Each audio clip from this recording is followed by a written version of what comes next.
we ask you please rise, remove your caps for the Singing the Star Spangled Banner performed tonight by one of our all-time favorites, George Hoffman.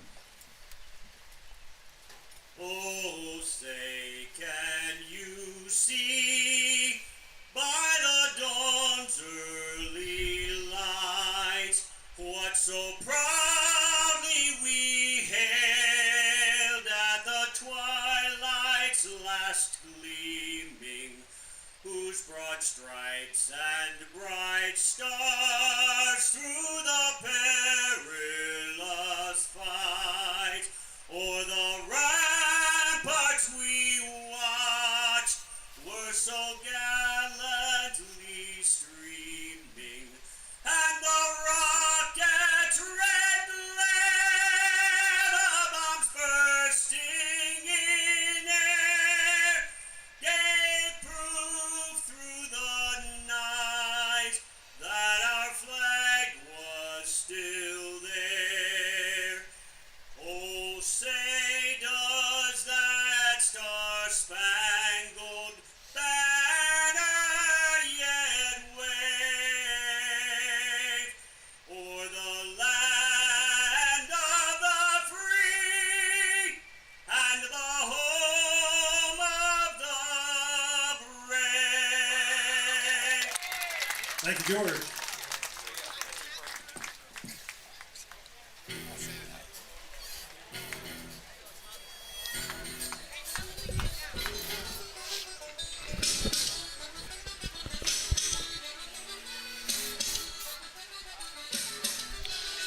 The 2022 Strasburg Express are on the air from First Bank Park in Strasburg, Virginia.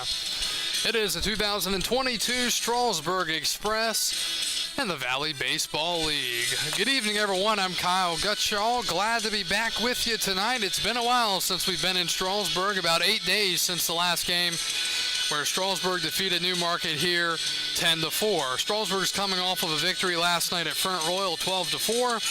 upping their mark to 12-6 on the year. They're first in the North Division, while the opponent tonight, the Purcellville Cannons, coming in with a record of 6-11. They are last in the North Division.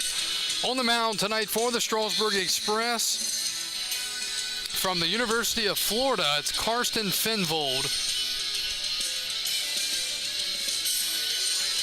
Finvold is from Florida. He's a 6'1 lefty, 185, and he will get the start here tonight against the Cannons. Now for Purcellville's lineup, leading off and playing center, it's Mikey Brenton. Batting second and playing second base is Dylan Strickland. Batting third, and the designated hitter, Ryan Guida. Batting fourth is the first baseman, Cullen Horowitz. Batting fifth and doing the catching, it's Bear Madliak. Batting sixth and playing right field tonight for the Cannons, the right fielder, Brady Drawball.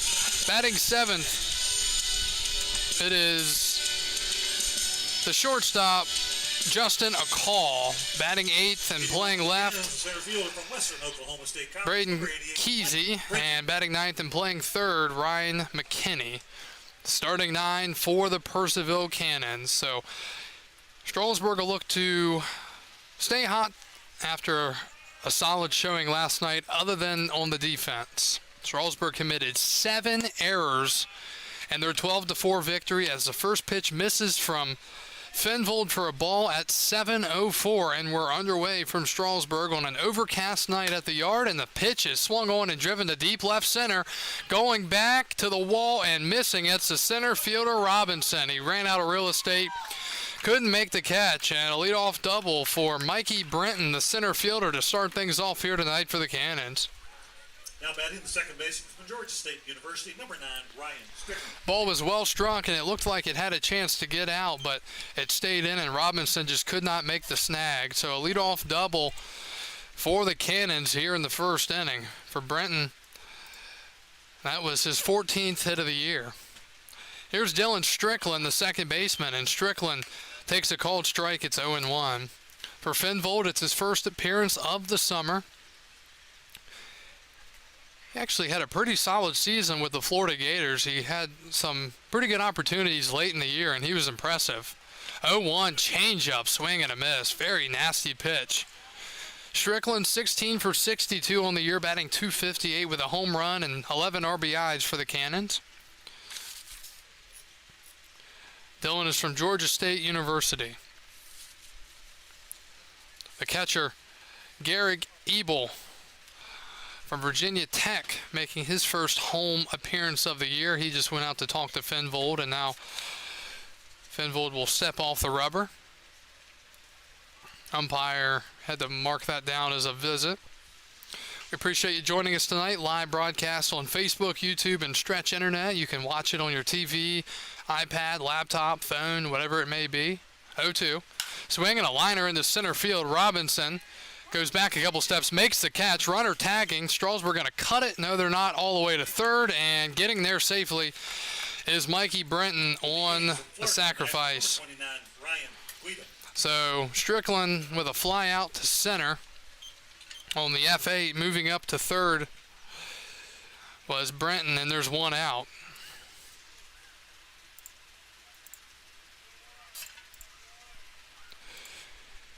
Here's Ryan Guida, the designated hitter. Bats from the right side with a man on third, and he takes a pitch outside. Defense tonight behind the starting pitcher Fenvold, and left it's Kohler, center Robinson, and Graham Brown back with the Express from Coastal Carolina. He will play right. 1-0. Swing, and that's lined in the left, coming in, making the catch, tagging from third, coming home to score, and the Cannons take a 1-0 lead here in the first.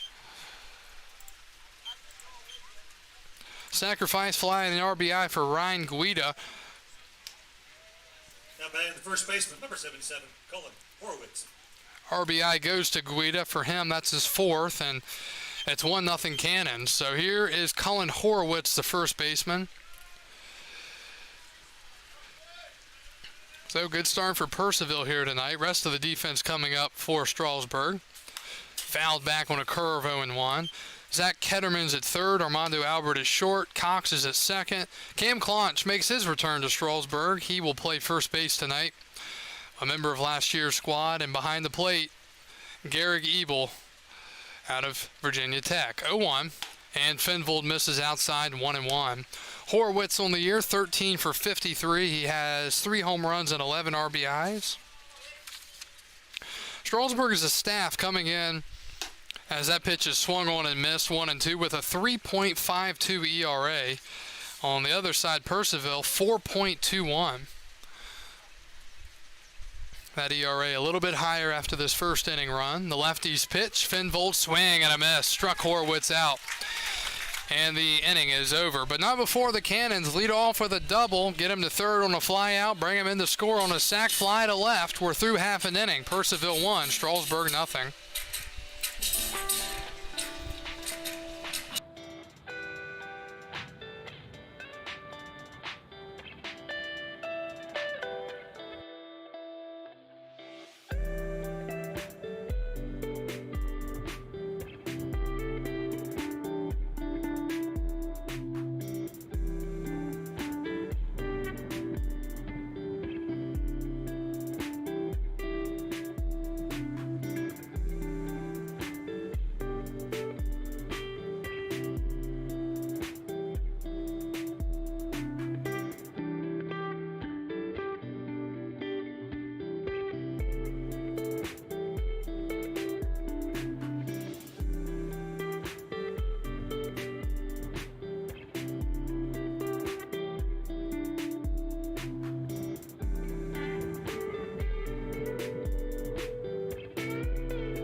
We go to the bottom of the first. Strasburg coming up to bat. Tonight's starting pitcher for the Purcellville Cannons is Rocco Reed out of Clemson.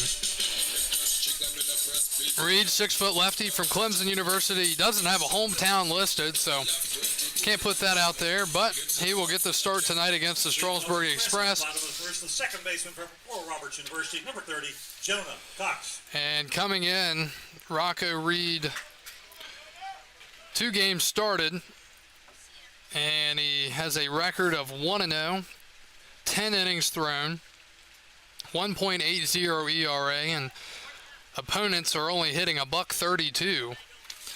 Jonah Cox, the second baseman, leads off and hits it down the line, foul, and out of play, 0-1. Jonah Cox, the leadoff hitter, batting and playing second. Batting second and playing third tonight is Zach Ketterman. Batting third and playing right, Graham Brown. Batting fourth and the designated hitter, Brighton Brown. Batting fifth, Henry Kohler, the left fielder, 0-1 misses. Batting sixth and playing center field, it's Corey Robinson. Seventh tonight for Strasburg, the first baseman Cam Clonch. Garrick Ebel, the catcher, bats eighth, and batting ninth and playing short, it's Armando Albert. 1-1, and a pitch misses outside to Jonah Cox. It's 2-1. Jonah Cox on the year batting .328, no home runs, 7 RBIs, and he has speed. 2-1. Fastball misses. The corners are actually playing it up in front of the bag because of the speed that he shows, and now, well, the third baseman Mckinney is still going to stay in right on the in cut of the grass. 3-1. Swing and a foul out of play to the Little League field. It's 3-2. Please return all foul balls to the train station and exchange. You'll get a free spot. So far this year, Rocco Reed has been a strikeout guy. 14 strikeouts in 10 innings. 3-2. Ball 4. He walked him. Leadoff walk. Rocco Reed couldn't believe it, and I'll be honest, that was a close pitch. So, leadoff walk to start the bottom of the first for Strasburg. Elite speed on base, and here is Zach Ketterman, the third baseman. Ketterman batting .269, no home runs, 3 RBIs, and he bats from the left side. Swing and a high fly, left center, pretty well struck, going back to the wall, leaping, and it's gone. A 2-run home run for Zach Ketterman, and there's the first home run of the year for him.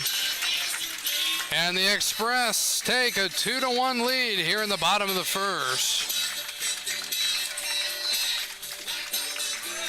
Great effort and left by Kesey, but he just couldn't catch it, and just like that, Strasburg has reclaimed or taken the lead for the first time tonight. Now batting the right fielder from Coastal Carolina University, number 26, Graham Brown. Well, good start for both sides, but Strasburg with the lead, 2-1. Here's Graham Brown, the right fielder. And he takes a strike. Brown last night 1 for 6, but he had a grand slam. And it was a big grand slam. It really got Strasburg back into the game. He's 1 for 10 starting off the season. And he swings at a pitch in the dirt. It's quickly 0-2. Graham Brown was a big part of the championship last year, had some very clutch home runs late, and they were long ones too. 0-2. Fastball outside, 1-2. Graham Brown from Coastal Carolina University, 6-foot righty. He's out of Middletown, Maryland. Open batting stance, 1-2. And in the dirt, 2-2. He's got the Coastal Carolina batting gloves on.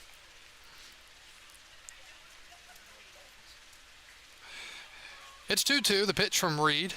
And that's a foul, got him in the box. Defense tonight behind Reed. Left field, it's Kesey, Brenton in center, and draw balls in right. Mckinney at third. A call at short, Strickland at second, Horowitz at first, and Madliak behind the dish. 6 balls, 6 strikes so far for Rocco Reed. Pitch number 13 of the first is a swing and a line drive, foul, and out of play. Still 2-2.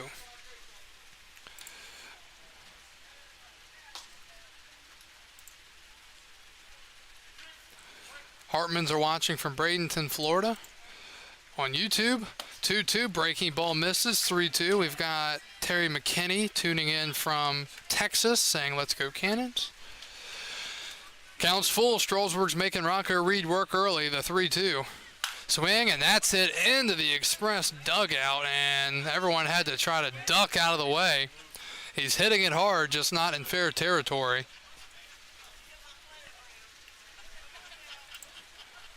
You may see I do have the base pass enabled tonight on the scoreboard. So hopefully I'll be able to keep up with that, and that way everyone knows who's on base. 3-2, the lefty from the windup. And a swing and a miss. Graham Brown goes down swinging, and that's the first out here in the bottom of the first. Fielder from Davidson College, number 5, Henry Kohler. One out here in the bottom half of the first, and it brings up Brighton Brown, the DH. Correction, skipped over the DH. Batting cleanup, University of Alabama, Birmingham, number 7, Brighton Brown. Brighton Brown out of UAB from Selma, Alabama. And he gets hit by a pitch on the first pitch. Curveball got him on the leg, and didn't take long. Now we'll try Henry Kohler, left fielder, wearing number 5. Now it brings up Henry Kohler, the left fielder from Davidson College. Kohler had a very solid night last night. He was the Valley League hitter of the night. Henry is out of Raleigh, North Carolina, 5'11". He will face the lefty. Ketterman, the lefty, already had luck with Reed. And a ground ball through the hole, and having luck here is Kohler, a single in the left, and Brighton Brown moves up to second, so the Strasburg Express are still in business. First and second, one out. Florida, number 1, Corey Robinson. Here comes Corey Robinson, the center fielder out of the University of Florida, the Gators. Robinson from Port Orange, Florida, 5'10", righty. For Kohler, that was his 22nd hit of the year. 22 for 68.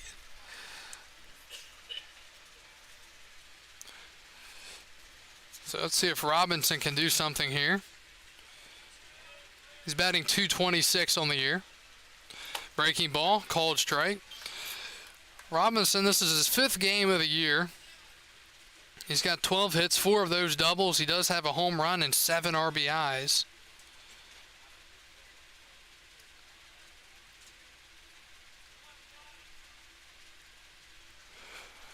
And another beautiful pitch from Rocco Reed, called strike, and it's 0-2.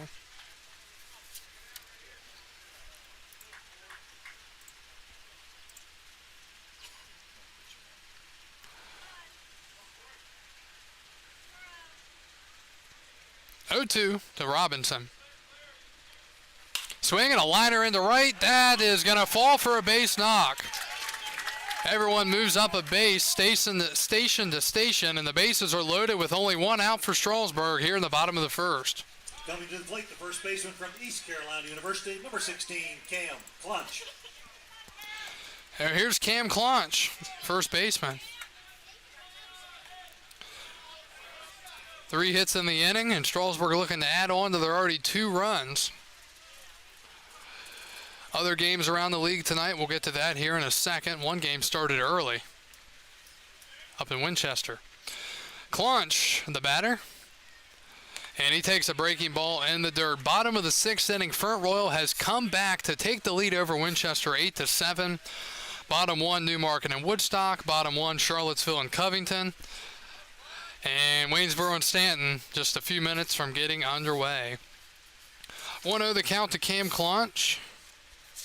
The pitch. Clunch takes one down low, and the count's 2-0. 9th at bat of the year for Cam. He's batting .375. He has 3 hits and 1 RBI. Clunch is from East Carolina University in Mooresville, North Carolina. 2-0 to Clunch. And a fastball in there for a strike, 2-1.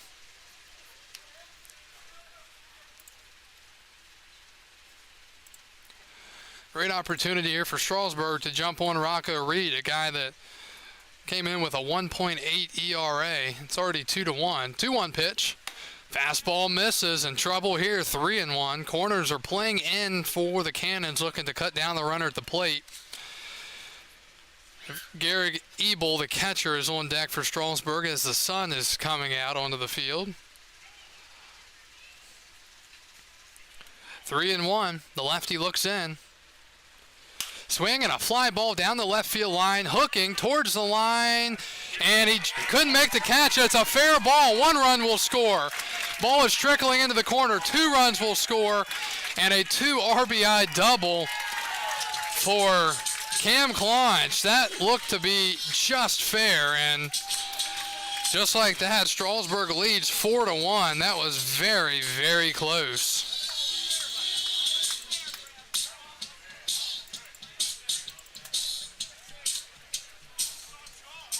Now batting from Virginia Tech, the catcher, number 32, Garrett Evil. Brighton Brown scored and Henry Kohler scored on the play. That was a fortunate break for Strasburg to be able to hit it in that perfect spot. And a meeting here at the mound. So give Cam Claunch 2 RBIs. Strasburg off to a hot start here in the first. It started with a walk, then a 2-run shot, a strikeout on a 3-2 count.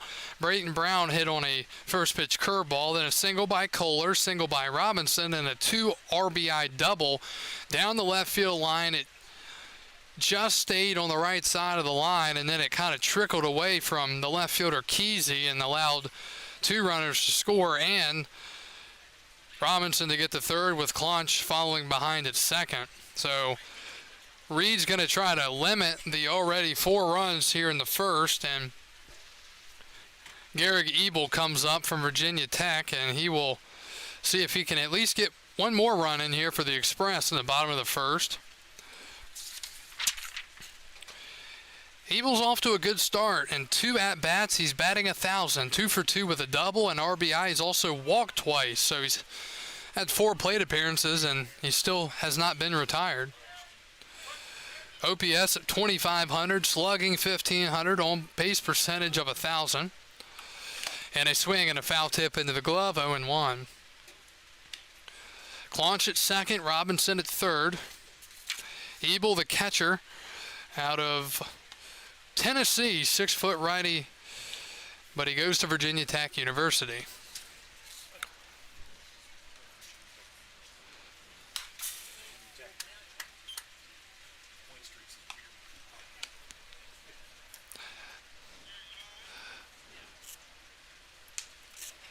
Oh, 2. That is true. Virginia Tech. I don't know why Point Streaks puts that U at the end. VT, not VTU. Weird little thing they do there. 0-2 the count. And called a ball, 1-2. Pitch a little bit low. Good eye there by the catcher, Evil. 4-1 Strasburg, bottom of the first inning. 8th man to hit in the inning. 1-2.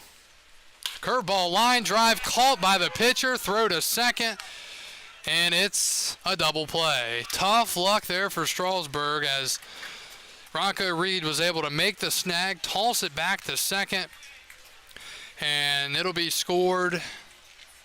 I don't even know who caught the baseball. 1-6 double play, and the inning is over. Strasburg, though, 4 runs on 4 hits. They leave 1, and we're through 1. Strasburg up 4-1.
We go to the top of the second. Strasburg up 4-1. Bear Madliak, the Purcellville 5-hitter, will lead it off against Karsten Finvold. The first pitch is a slow curveball in there for a called strike, 0-1. So, pretty high-scoring affair through one inning of play, I'd say. Madliak awaits the 0-1, takes a pitch outside, 1-1.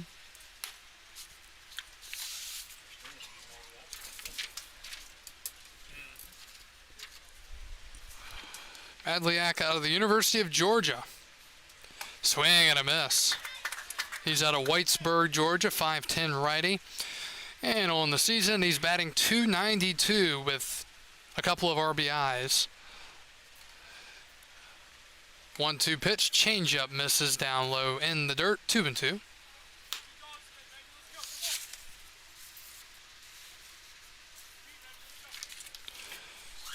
Still a warm night here at the yard as we sit. It's about 83 degrees. 2-2. And fouled away. Still 2-2.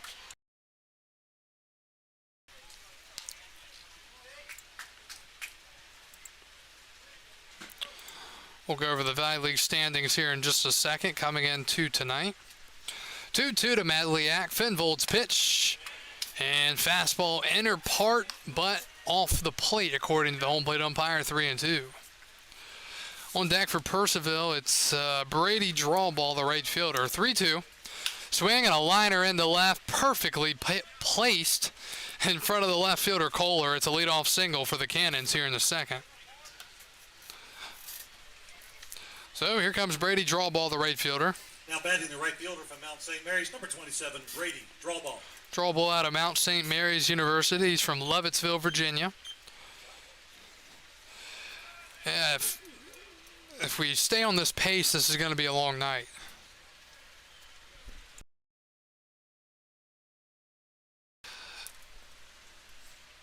And the pitch, called strike. 0-1.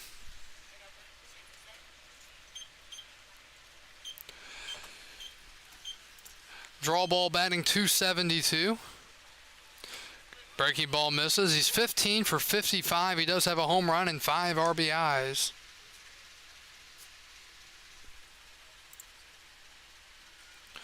Got the Kohlers watching from Raleigh and Emerald Isle, North Carolina. Hello to the Kohlers on YouTube. Finvold deals and a swing and a miss, 1-2. We'll have a doubleheader here tomorrow night, or tomorrow evening. According to the schedule, it'll be a 5 o'clock start as Strasburg will host the Charlottesville Tom Sox. 2 7-inning ball games, 1-2. Swing and a foul back. The first, and it'll be the only matchup between the two until possibly in the playoffs. Yeah, correction earlier said 5:30 for tomorrow. The start time for the first game of the doubleheader is 5 o'clock tomorrow. 5 o'clock tomorrow, first game of the doubleheader. Counts 1-2 for draw ball with Justin Akall, the shortstop, on deck. Pitch, swing and a miss. Finvold goes up the ladder and gets a swing and a miss from draw ball. That's the first out here in the top of the second. Shortstop from Frederick Community College, number 6, Justin Akall. Here's Justin Akall, the shortstop. Akall is out of Frederick Community College, and he's from Frederick, Maryland. 5'10", righty, 175. He bats from the right side.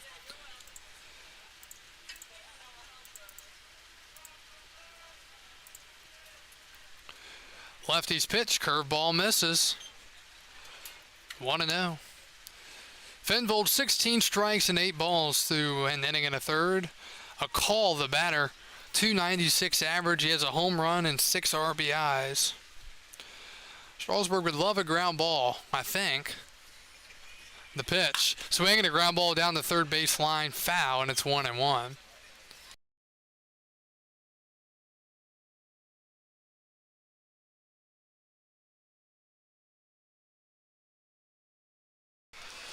Strasburg 4 runs, 4 hits, no errors. Purcellville 1 run, 2 hits, no errors. 1-1 from Finvold. Fastball misses, 2-1. Standings in the Valley League out of the North Division. Strasburg leading with a 12-6 record. Behind them by half a game, Woodstock at 11-6. Third place, 2.5 games out of first, is Newmarket at 9-8. 2-1 is in the dirt.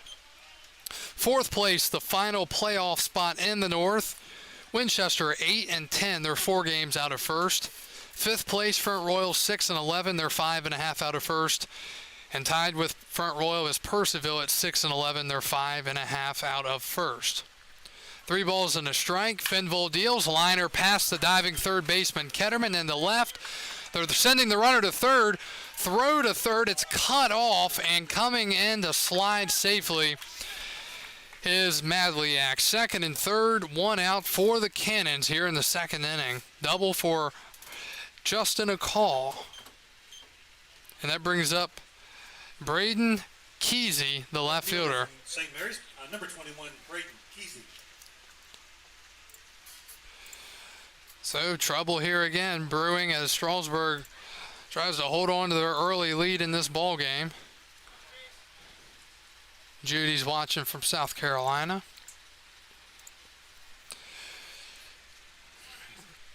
Kesey, the left fielder. And that is popped up. Shallow right. Coming in, Graham Brown.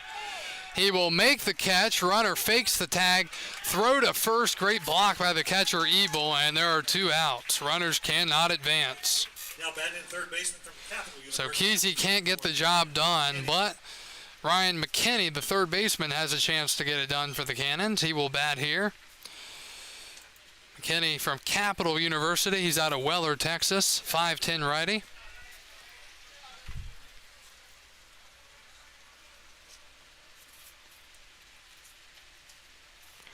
As he faces lefty Finvold. The pitch. Curveball, it's a beauty. Called strike, 0-1. Rest of the division standings in the South, leading the way Waynesboro 12-7, a game ahead of Charlottesville in second. They are 9-6. Third place, a game and a half out of first, is Harrisonburg, 10-8. 0-1 the count to Ryan McKinney, the pitch. Swing and a miss. Fourth place, the final playoff position in the South, Covington, 6-10. They're 4.5 out of first. And Stanton is in last at 6-12. They're 5.5 out of first. Top 4 teams in both divisions go to the playoffs. It's a kind of weird configuration right now. The South has 1 less team than the North, so every team but 1 goes to the playoffs out of the South, as the 0-2 is up high. But that'll change next year, as the Culpeper Cavaliers will join the league, and they will be inserted into the Southern Division, so that'll equal things out. 2 outs, second inning, 1-2. Swing and a miss, and heck of a job there by Karsten Finvold. He gets out of the jam. Second and third, and 1 out, and the Cannons cannot punch it in. We go to the bottom of the second. Strasburg up 4-1.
Stop from Florida Atlantic, number 3, Armando Albert.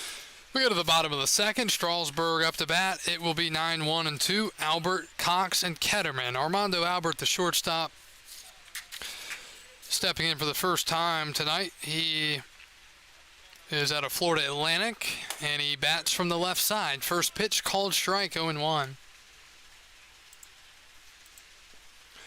Albert batting .258 with 4 RBIs. Reed's pitch, slider in the dirt, 1-1.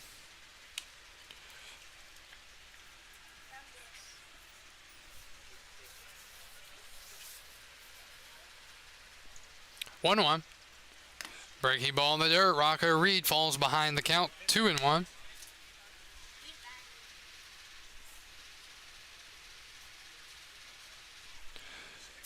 Lefty-lefty matchup here between Albert and Reed. From the windup, the 2-1. Swinging out. Ground ball to short. Fielded by the shortstop. Throw to first is in time as a call makes the play. 6-3, and there's one out in the second. Jonah Cox. One up, one down. Here comes Jonah Cox. He led off the bottom of the first with a walk that led to a lot of pretty good events for Strasburg. It was a close 3-2 pitch.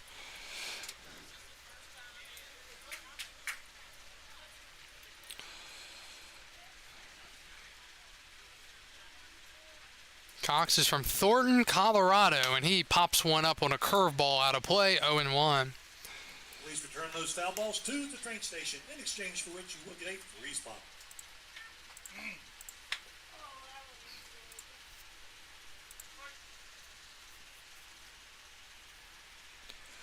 0-1. Fastball outside. That was the loudest smack of the glove all night. But it doesn't matter if it's not a strike, I guess.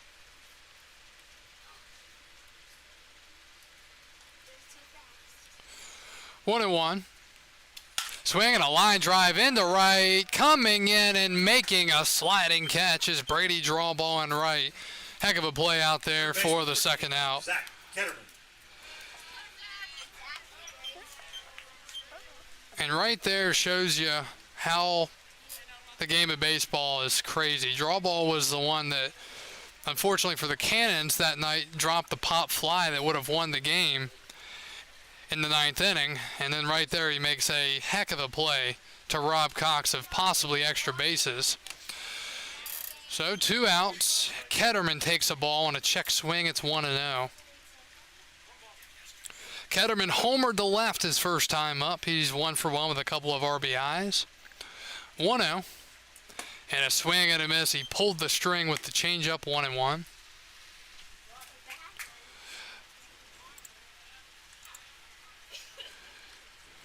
That was Ketterman's 8th hit of the year.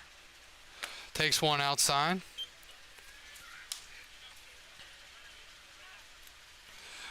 Reed is at 40 pitches through an inning and 2/3 to this point. 2-1 is a strike, 2-2. 2 balls, 2 strikes, 2 outs in the bottom of the second inning. Swing and a miss. Curveball got Ketterman, and that is out number 3. So, great bounce back inning in the second for Rocco Reed. The Express go down 1-2-3 and through 2. Strasburg leads Purcellville 4-1.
We go to the top of the third. Karsten Finvold fires in a strike to begin the inning to Mikey Brenton. Brenton doubled his first time up on a line drive that Robinson almost made a play on, or a catch, I should say, and time called. 0-1 the count, nobody out as we start the third. Line drive into right center. That'll be a base knock for Brenton, and he is 2 for 2 with a single and a double. Halfway to the cycle already. Number 9, Dylan Strickland. Here's Dylan Strickland, the second baseman.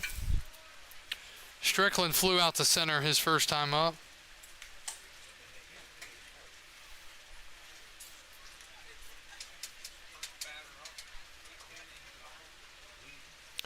And, got him leaning. Throw to first. Not in time. He was not expecting to throw over there at first, and Finvold nearly picked him off. Almost a big break for Strasburg, but they'll try to get the hitter here, possibly a ground ball. Pitch to Strickland, ground ball, right side of the mound. Fielding it's the second baseman, quick throw to first in time. And Strickland unable to beat it out, but it does move Brenton to second base. 4-3 for the first out.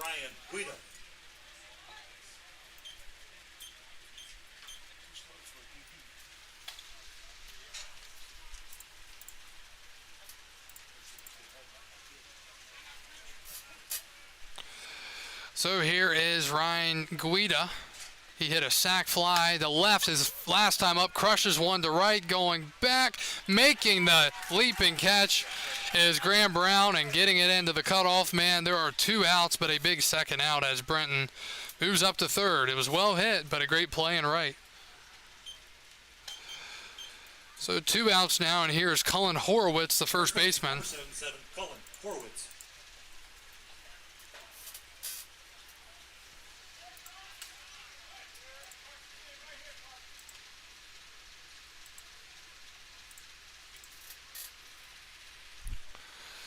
Horwitz, the tall righty, and he takes way up high. Last thing you want to do here is give him a freebie with a wild pitch.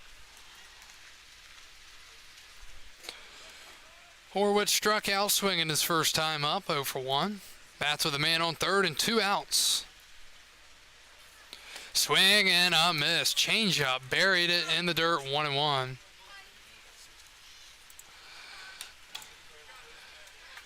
That pitch makes me think of a Vulcan change. I mean, it's just, yeah.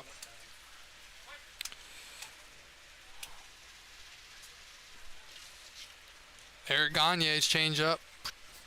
1-1. Swinging a line drive to short.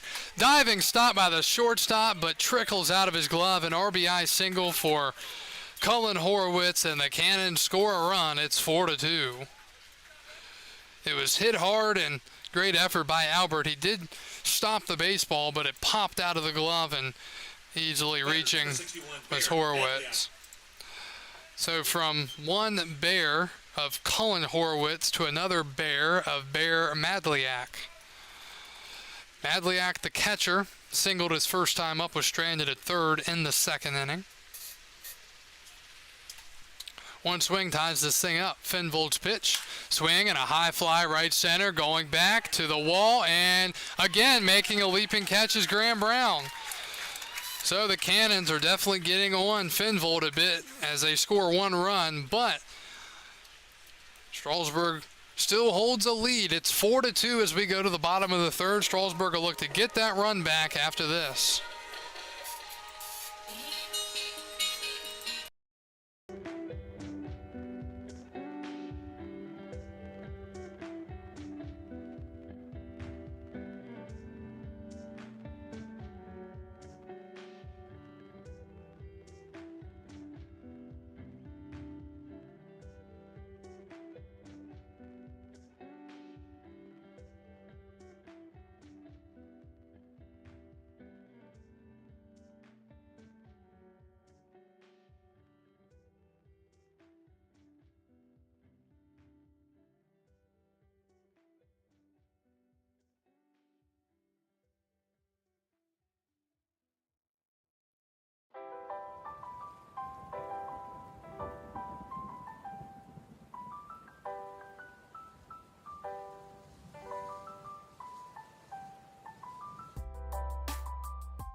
We go to the bottom of the third. Graham Brown leads it off for the Strasburg Express. He's 1 for 11 on the season.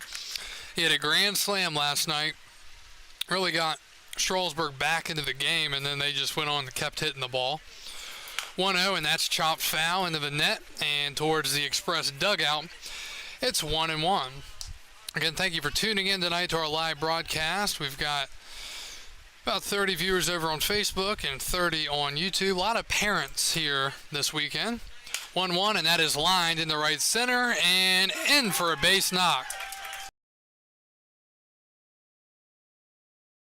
So a leadoff single for Graham Brown. Strasburg with a good start here in the inning. Brown. So from one Brown to another Brown, it's Brighton Brown coming up.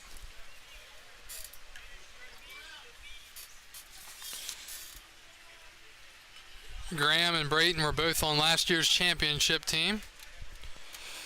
He's still looking for his first home run of the year, and he crushes that thing fouling out of play to the right, 0-1. Brighton had around 10 home runs last year, and he was ranked one of the top hitters in the league. He got here late this year after he's transferring to the University of Alabama, Birmingham, but he's got some pop to the pull side. 0-1. Swing and a foul back on the curve, and it's 0-2. Strasburg with 5 hits, Purcellville with 5 hits.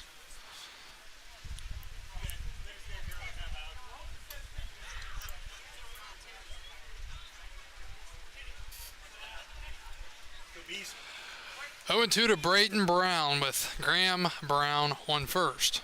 Pretty solid lead against the lefty Reed. And he hits one again, foul. He's late. And we'll do it again. Crazy game up in Winchester. The Royals lead the Cardinals 12-10 in the 8th inning. Top 3, Woodstock 8, Newmarket nothing. 0-2. Swing, and that's fouled off. Bottom third, Charlottesville and Covington tied at 1. Top 2, Waynesboro 2, Stanton nothing. Yeah, storms that came through the last few days ago, they actually had a big impact in Winchester, knocked down one of the light poles, and that's why Winchester had to play the game early so they didn't get too late and into the darkness. Then again, they're only in the top of the 8th, and it's starting to get a little dark. I think that game started at like 5 o'clock, so they're coming up on almost 3 hours as the count is 1-2 to Brighton Brown. But fortunately for them, it didn't fall on their new turf field. 1-2, and Brighton Brown goes down swinging. The catcher, Madliak, holds on, and there's one out in the third. Left fielder, number 5, Henry Kohler. Comes Henry Kohler swinging a hot bat as of late. 1 for 1 tonight with a run scored.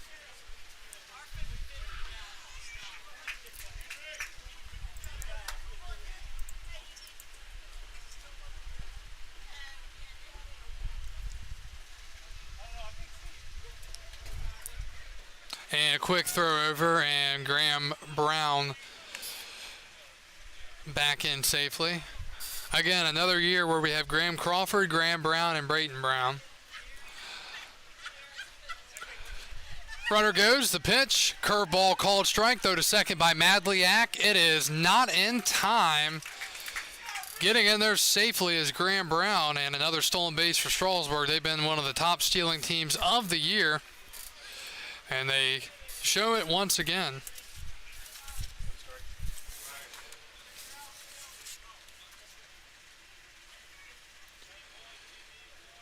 First stolen base for Brown. Strasburg comes into the game with 38 stolen bases, 14 of those from Jonah Cox.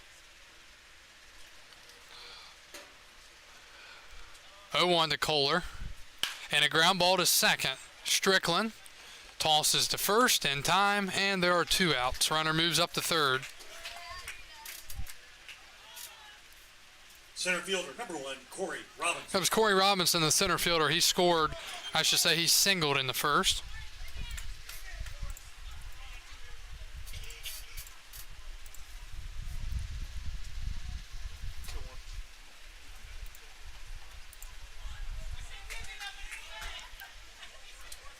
Four to 2, bottom of the third. Strasburg with a runner on third and 2 outs. Robinson hacks and misses at a fastball outer part of the plate, 0-1. Turning out to be a pretty nice night at the yard. Got dark a little earlier because of the sun not being out too much. Fastball off the plate, 1-1.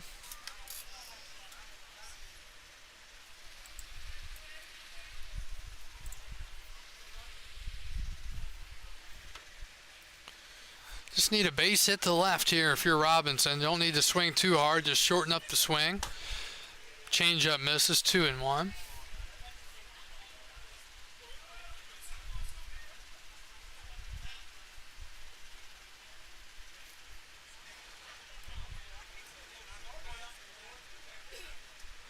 Two and one from Rocco Reed. The lefty comes set from the stretch. The pitch.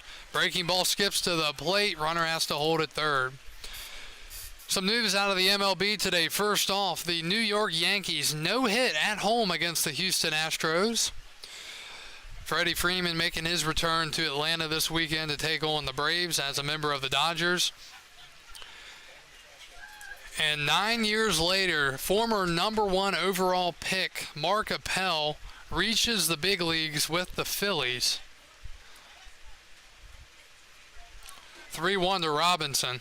Swinging a ground ball up the middle. Shortstop coming behind the bag. Throw to first is in time, and the inning is over. Strasburg stranding a man at third base as we are through 3 frames. Strasburg 4, Purcellville 2.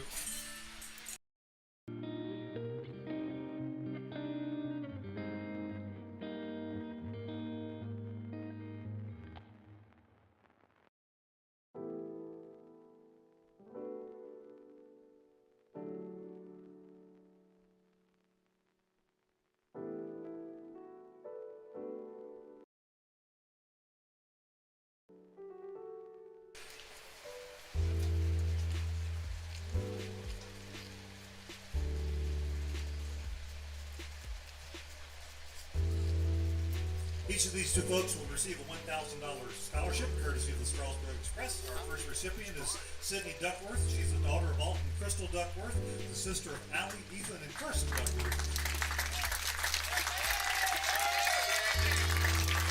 Sydney's a 2022 graduate of Strasburg High School. She's a member of the FCCLA. She played softball at Strasburg High School for 5 years. She'll be attending Laurel Ridge Community College in the fall to pursue a general studies degree. Congratulations, young lady. Thank you very much.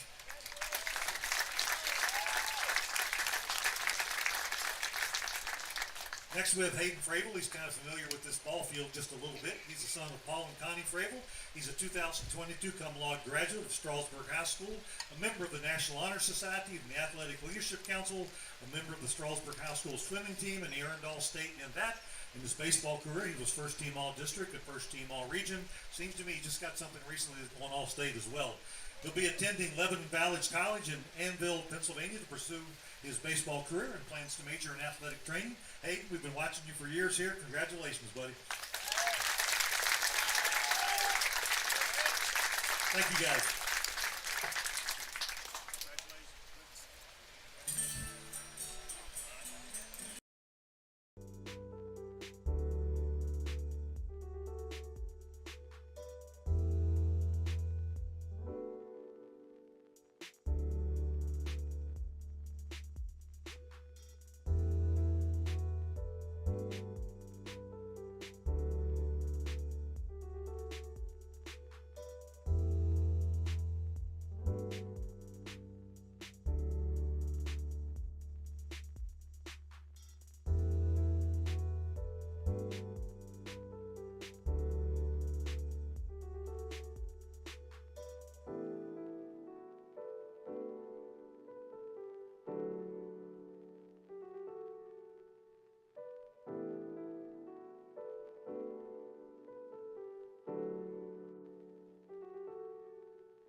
We go to the top of the fourth. Brady draw ball leads it off for the Purcellville Cannons. Draw ball in the sixth spot. He struck out swinging back in the second. Finvold, the lefty, deals, and a slow curveball in there for a called strike. It's 0-1.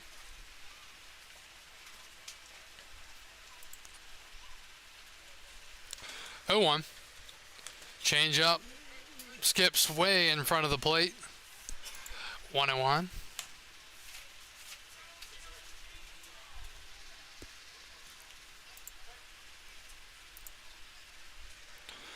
One ball, one strike. Breaking ball misses, 2-1.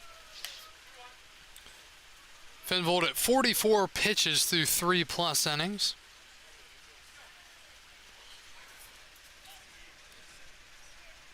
Two one. That misses, 3-1.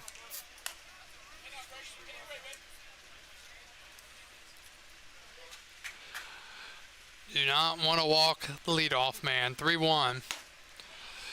And ball 4.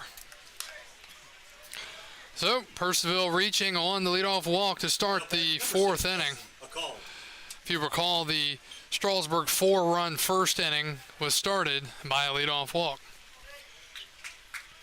Here's Justin a call, the shortstop. He doubled back in the second on a well-struck ball.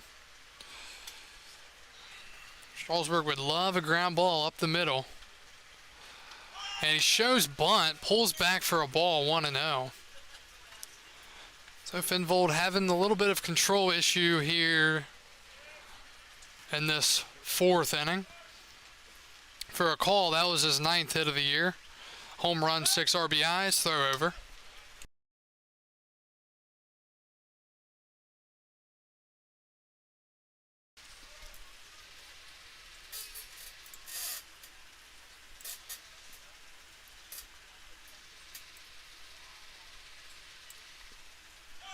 Shows Bunny, drags it. First base side, Finvold can't come up with it, and it'll be an infield single. So, a call.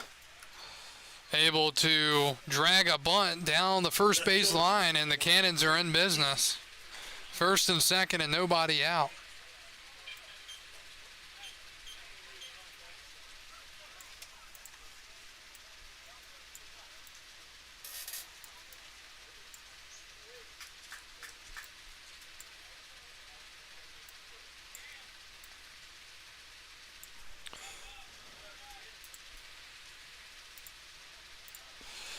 First and second, nobody out for Kesey, and he lays down a bunt, but it's fouled. It's 0-1. So Purcellville trying to play some small ball here. So far, it's, well, they worked the first time. We'll see if they can do it again. We've got Gretchen watching from my hometown slugger, Ryan Guida from Fort Lauderdale. Hello. Over on YouTube. 0-1 to Kesey. Flew out to right his first time up on a well-struck hit. 0-1. He shows bunt. Pulls back. Takes a ball. 1-1.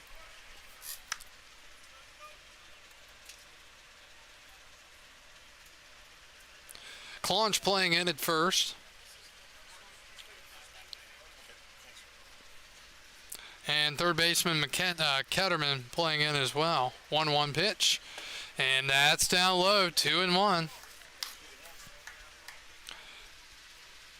You hate to let him advance it here, but you've got to throw the baseball into the bat, and whatever happens, happens.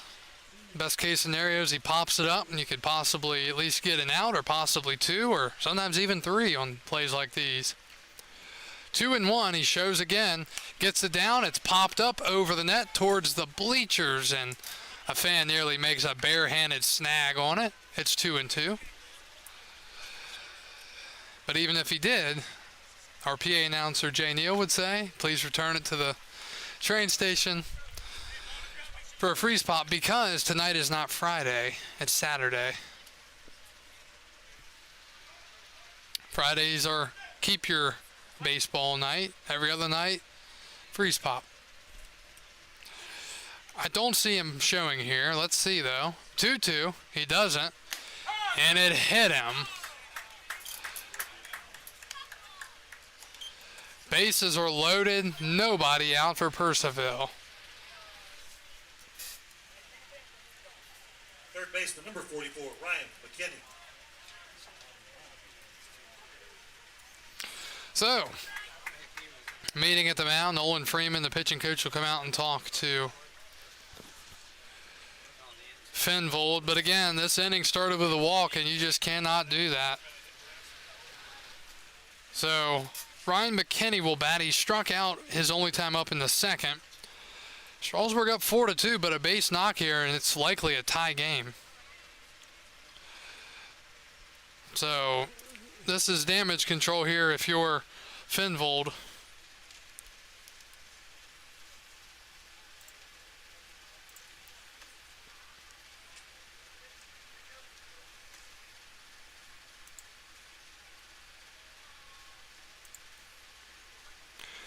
He's now at 53 pitches.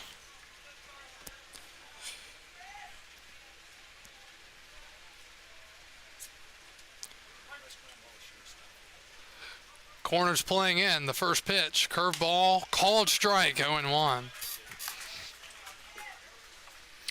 Graham Crawford got the start at catcher last night, and Garrick Ebel gets the start tonight.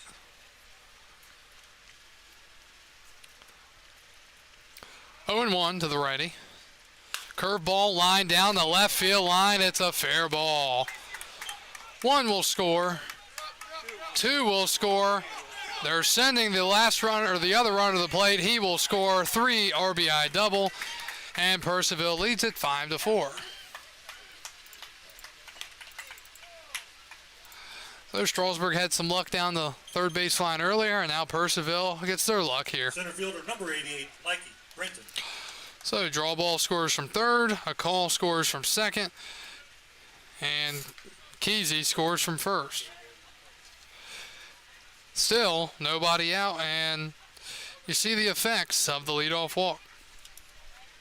Back to the top, Mikey Brenton, he's 2 for 2. He takes a called strike, 0-1. So bottom of the lineup doing the job for the Cannons at the moment.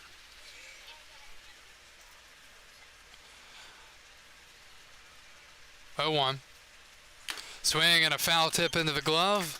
Blows it by Brenton, 0-2.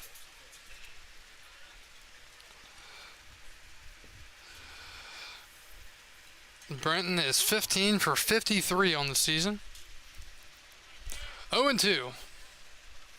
Swing and a miss, and on 3 pitches, Brenton is down on strikes for the first out here in the fourth. Here comes Dylan Strickland, the second baseman.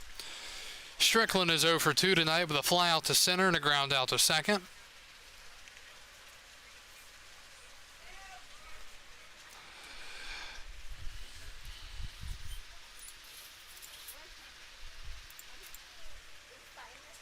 The pitch. Change up misses, 1-0.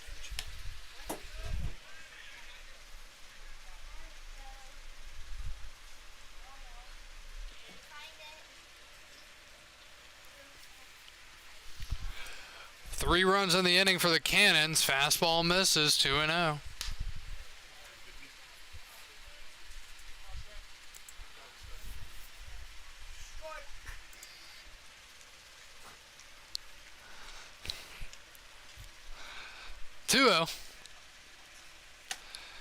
And that misses, 3-0.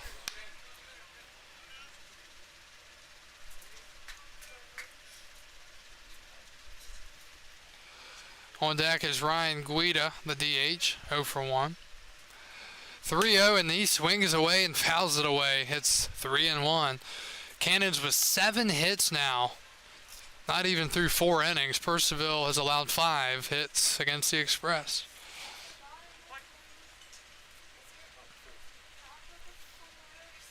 Three and 1.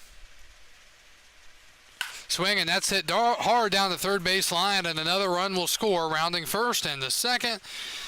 And ball is out of play. It'll be a double for Strickland, and it's 6-4 Cannons.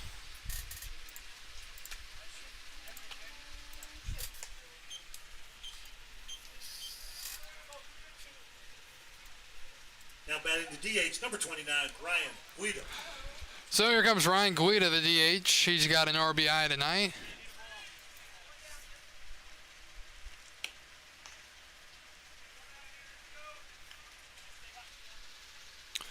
Six to 4 now. Cannons back on top after they're up 1-0. 4 runs in the inning. Still not out of the woods yet. Guida takes a strike, 0-1.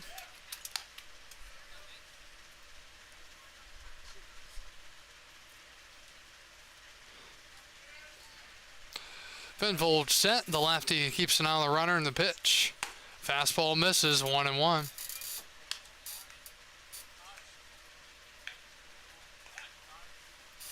Time called, and he wants to talk to his catcher, Ebel.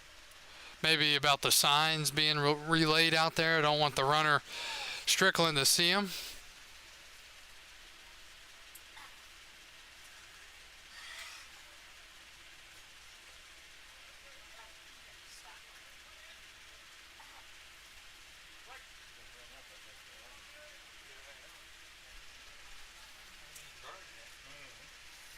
One.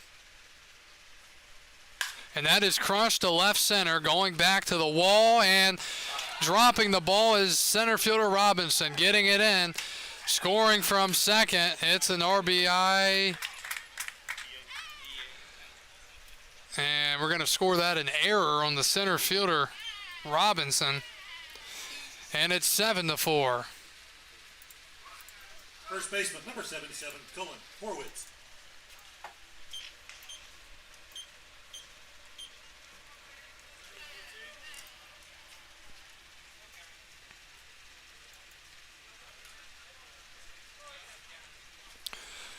So he's at first, and the pitch, and that's it to third. Stopped by Ketterman. They go to second for 1, back to first, and it's a double play.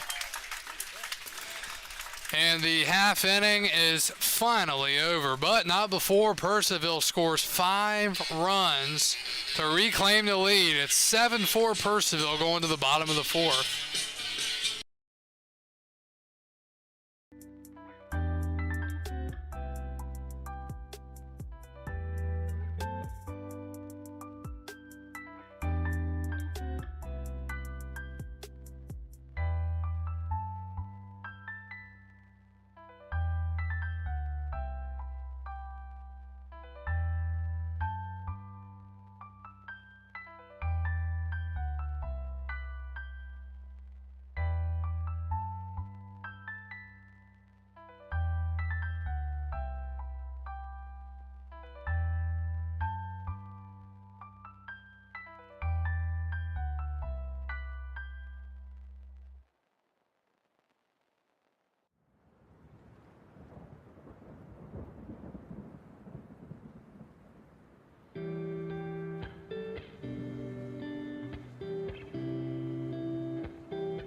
Now batting first baseman, number 16, Cam Clunch.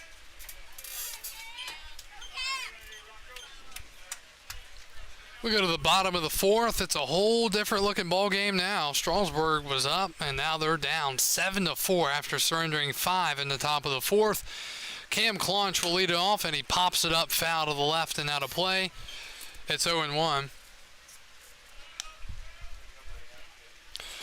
Clunch doubled and scored 2 runs his first time up on a liner down the third base line that's been used up tonight. I don't know if there's anything left of that third base line. Fastball outer part of the plate misses, 1-1. So the Express are going to have to try to bounce back here against Rocco Reed, who's still pitching here into the 4th. 1-1. Curveball misses, 2-1.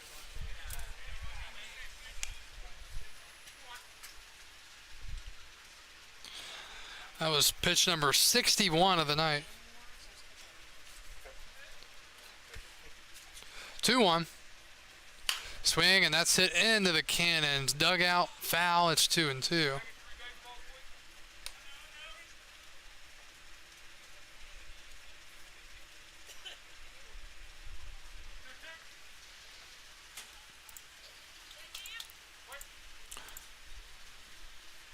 Two to Claunch. Check swing, fouled away. Still 2-2. So that was the first error of the night for Strasburg. Again, they had 7 last night and 6 the night before.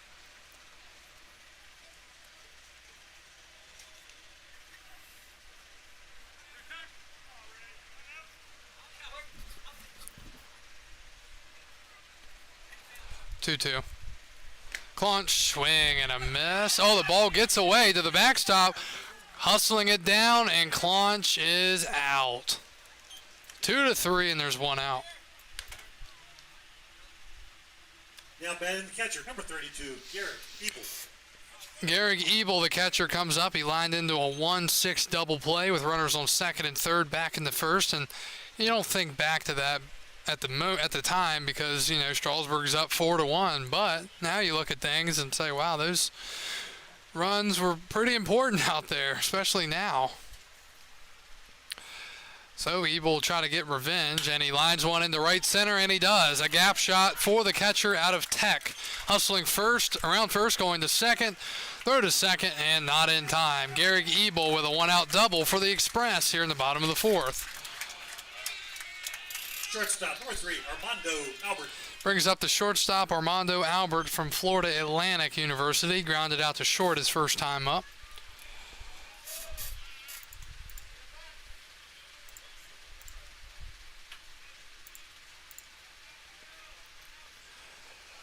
Strasburg started off hot against the Cannons this year, and I think they've lost the last 2 matchups consecutively against the Cannons, who have 6 wins on the year. Albert trying to get the job done, takes a called strike, 0-1.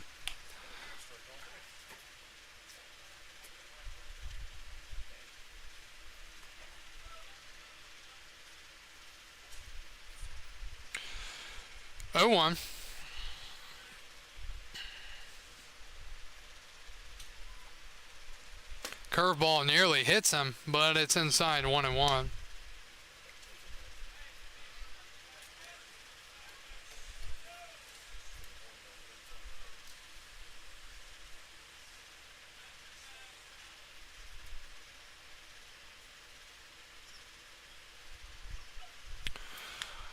Rocco Reed's pitch. Outside, 2-1. On deck's the leadoff man, Jonah Cox, the second baseman.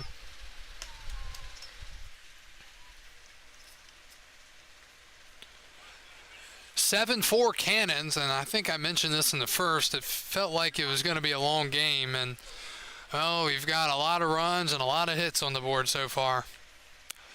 2-1 to Albert. Outside, 3-1. No activity in the Cannons bullpen as of yet.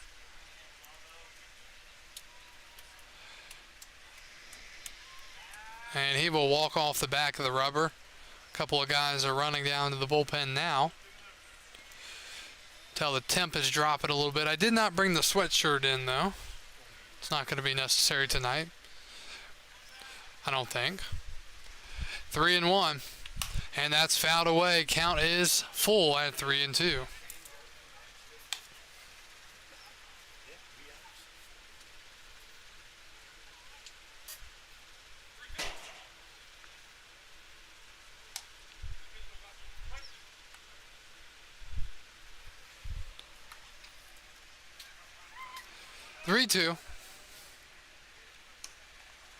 And a swing and a chopper to first. Easy play at first by Horowitz, and there are 2 outs. Second baseman, number 30, Jonah Cox. Ebel moves up to third on the ground out. This is a run Strasburg really needs to try to get in here. Trailing 7-4. Is this a spot where Cox will lay down a bunt? 2 outs.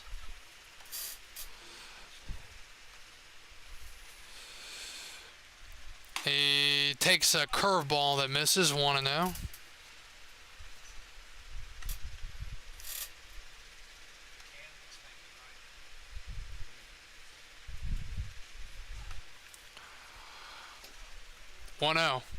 Curveball misses, 2-0. The game is final in Winchester. The Royals knock off the Cardinals 12-10. Winchester committed 7 errors. So the Cardinals have lost back-to-back games in which the team that they lost to committed 7 errors. And 2-0 is hit into the hole left side, a base knock. Broken bat single for Jonah Cox. Evil scores from third, and it's 7-5 here in the 4th. Clutch base knock for Cox. To finish my thought, not only did they lose back-to-back games to a team that committed 7 errors, they also gave up 12 runs in 2 consecutive games. Exactly 12 runs. There's a stat for you. So here's Ketterman. He's the tying run. He hit a home run earlier. Runner goes. The pitch is a called strike, and well, he took off and then he went right back. Yeah. He faked me out. It worked pretty good. 0-1 to Ketterman. 2 outs in the 4th. The pitch. Swing, and that's hit into the Express dugout. It's 0-2. So, crazy stat for sure there in Front Royal. Tough luck for them.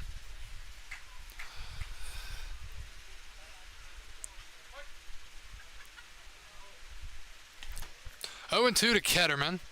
And he takes a fastball up high, 1-2.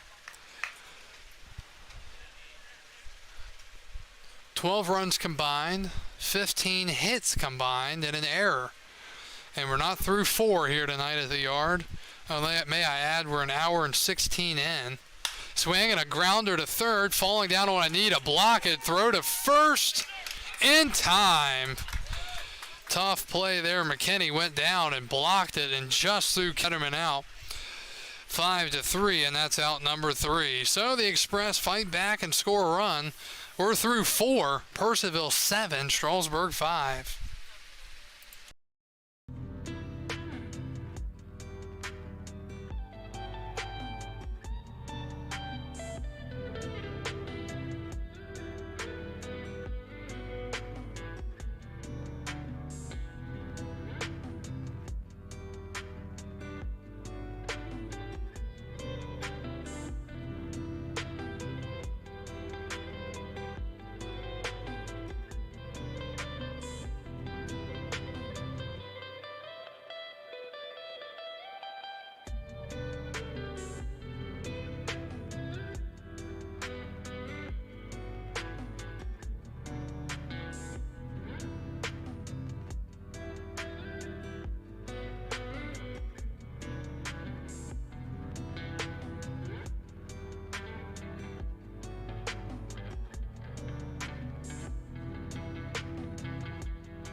First pitch swinging in the top of the 5th inning and hitting it deep to right and making another great play is Graham Brown.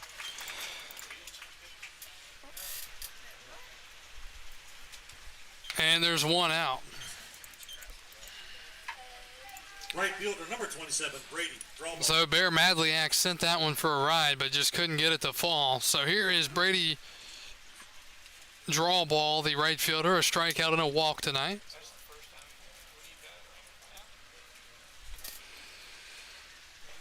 Oh, first pitch, and that misses 1-0.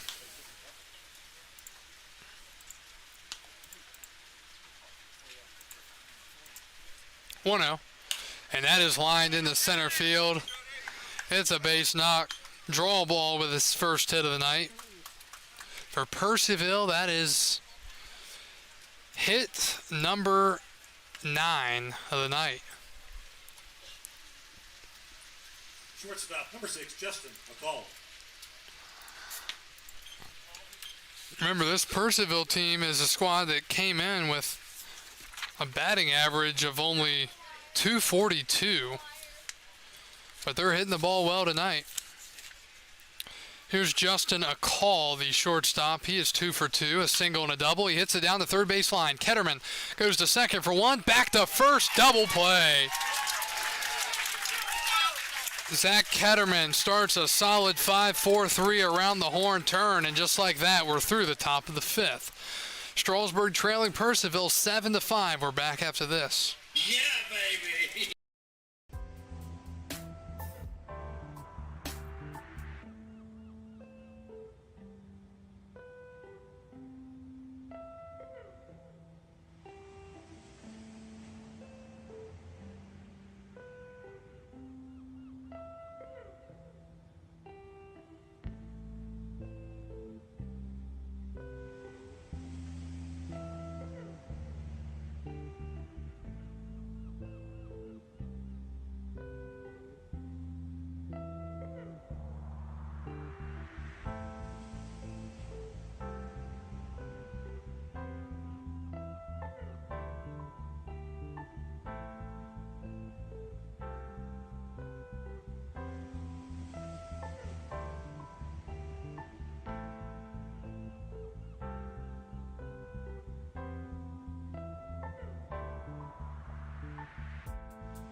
Right fielder, number 26, Graham Brown.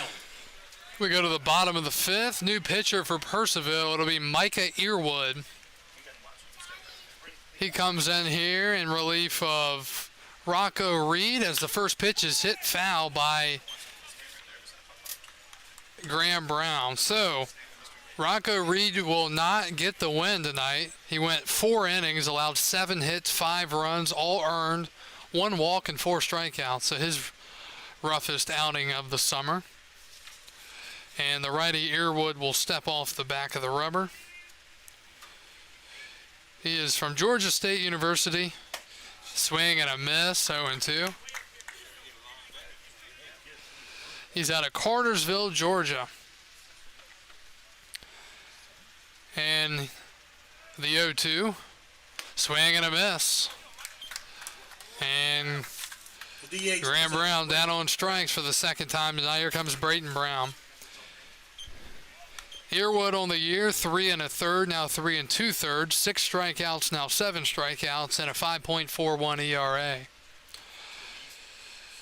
So he could give up some runs here. Nasty slider, called strike. He's got some good break to his breaking ball, 0-1. Brayton looking for his first hit of the night. He's 0 for 1. And fastball misses. 1 ball, 1 strike, 1 out to Brighton Brown. A hit by pitch and a strikeout tonight. And he fouls one back off the pole. It's 1-2.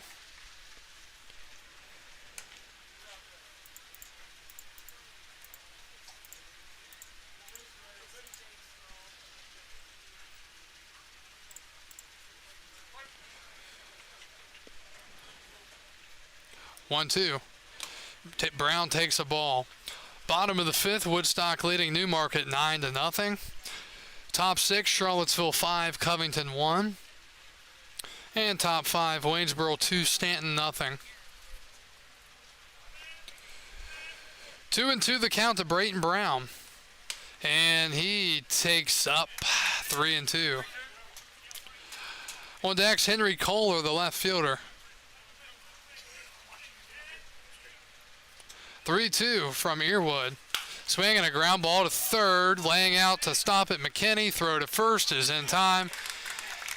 And there are 2 outs.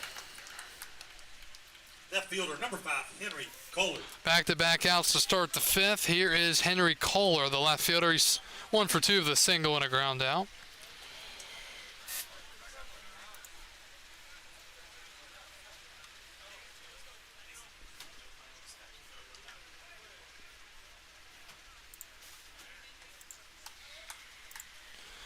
See if Kohler can do something here.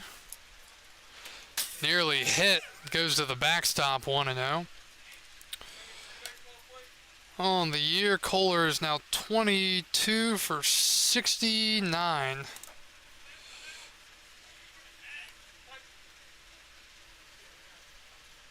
(1-0).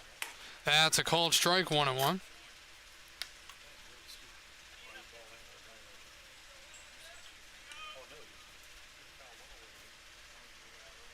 1-1. And a check swing grounder back to the mound. Earwood tosses it to the first baseman, 1-3. And through 5 innings of play, the Purcellville Cannons lead the Strasburg Express 7-5.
We go to the 6th inning, and Karsten Finvold still pitching for Strasburg, so he will see if he can get through this half inning as well. The pitch misses. It's 1-1 to Braden Kesey.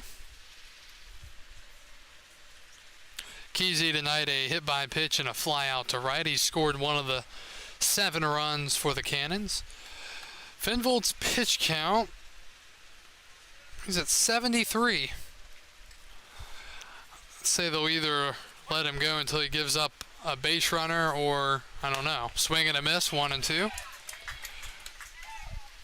7-5 Purcellville, top of the 6th inning here on Facebook and YouTube, along with Stretch Internet Audio. Thanks for tuning in.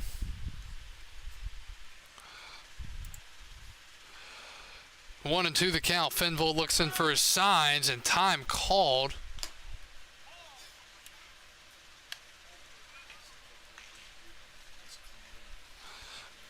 Sky is showing some pink to the right. Line drive in the right and a leadoff hit, and I think that's probably got to be near the end of the line for Finvold, but we'll see. That is hit number 10 of the night for the Cannons already. Third baseman, number 44, Ryan Mckinney. Brings up Ryan Mckinney, the third baseman. He has struck out, he has doubled, and brought in 3 runs. He's also played a really good third base tonight. Action is taking place in the bullpen for Strasburg, but they're going to stick with him for now, looking for a double play. He's going to show bunt, and it's foul down the third base line. So after the guy doubled and scored 3 runs last time, he's going to try to bunt here. I mean, I'm all about small ball, but he had a good swing last time. He placed it in the right spot. Interesting. 0-1. Finvold set. And showing bunt again. And leaning way over the plate to get to it, and it's foul, 0-2. Cannon, 7 runs on 10 hits and no errors.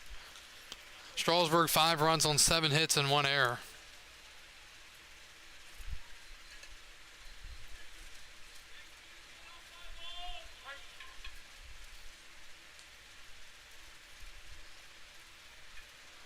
Oh-2.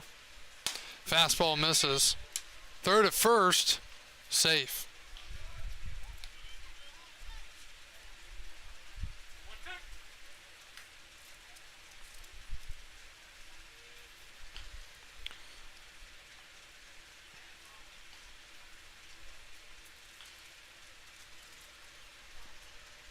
One-two, runner goes. The pitch is outside, and Ebel doesn't throw it. Stealing second easily was Kesey. So you don't need the bunt now. That got him over.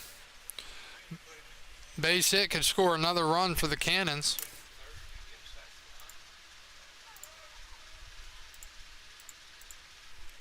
Two-two.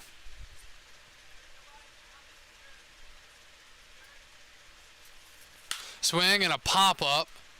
Making the catch into shallow center field is Cox, and there's 1 out. Got him off the hands, jammed him. And that will evidently be it for Finvold. Probably hit his pitch count.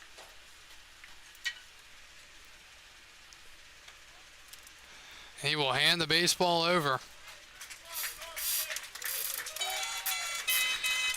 We've got a pitching change. We'll be back after this.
Pitching change for Strasburg with an out in the 6th inning. Man on second. It'll be Will Droll coming in for Strasburg. Will Droll is a 6-foot lefty from the University of Pittsburgh. And he will come in here to face Mikey Brenton. They didn't want Fenvold to see, or they didn't want the Cannons to see Fenvold for a 4th time, I reckon. First pitch from Droll misses. It is 1-0. On the year, Droll, 4 innings, 5 strikeouts, and a 2.25 ERA. Brenton tonight, single and a double, 2 runs scored, and a strikeout back in the 4th. This is his 4th at-bat. Swing and a miss on a high fastball, blew it by him, 1-1.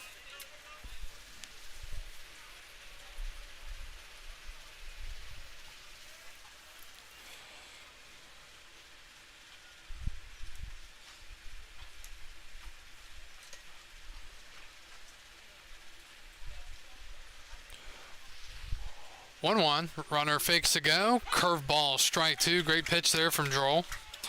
Can't finalize the line yet for Fenvold, but he went 5 1/3. Gave up 10 hits, a walk, and 4 strikeouts. That walk, though, was a big one. 1-2. Droll set and deals. Fastball fouled back, still 1-2. If there's not too much action going in the 7th, we'll get to our history notes on this day in baseball history, June 25th. There's a new one There is a new one that's been created today already because of the no-hitter in New York. Houston no-hit the Yankees earlier today.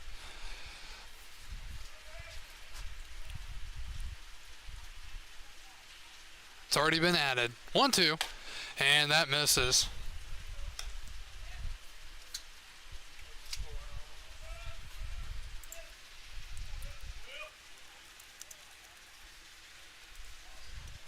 Two and 2. Brenton trying to get a big insurance run in from second base. And he hits it to second, fielding it by his Cox, third to first, and there are 2 outs. Moving up to third base on the ground out. And there are... Second baseman, number 9, Dylan Strickland. So here's Strickland. So Kesey to third. Strickland, RBI double and a run scored in the 4th inning. He's 1 for 3.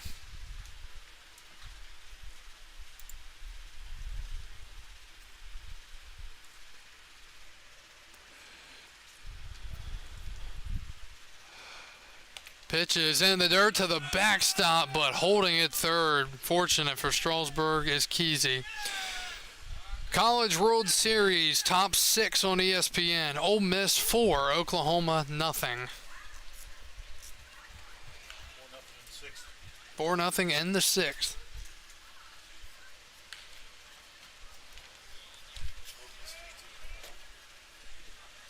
Ole Miss leading Oklahoma 4-0 in the 6th.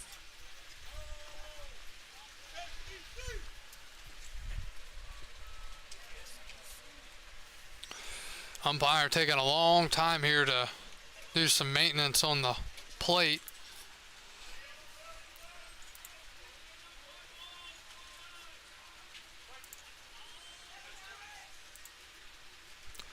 One 0. And that misses. Forgot to mention the dimensions here at First Bank Park. Down the lines, 300 feet.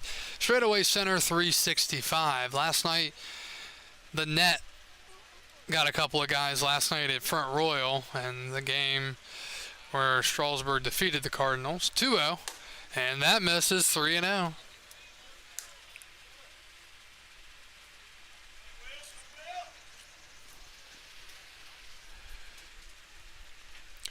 Strasburg will have 6, 7, and 8 due up in the home half. Hopefully for them, they're only going to be down 2. 3-0, and that misses, ball 4. So Strickland draws a walk, and that brings up Ryan Guida, the DH. Guida, sac fly and an RBI in the 1st, deep fly out to right in the 3rd, and reached on an error in the fourth. So he's been hitting the ball extremely well and far tonight. Got to be careful here. Don't want to let the game slip away in one at bat. The pitch. Curveball, check swing. He didn't check it. He went around 0-1.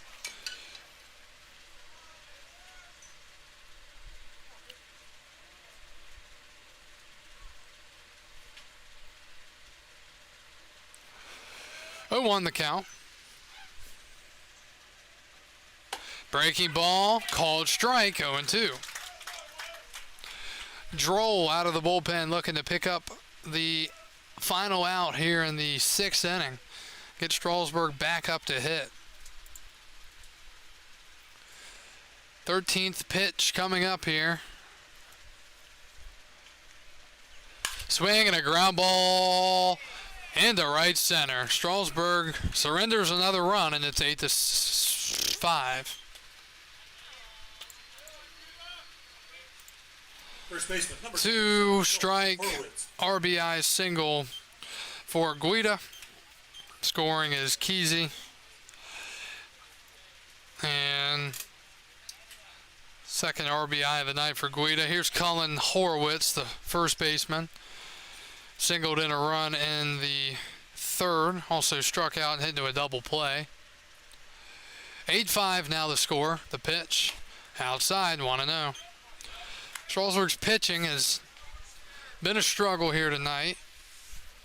I mean, they put up the runs, got 5 runs on the board, but still trailing by 3.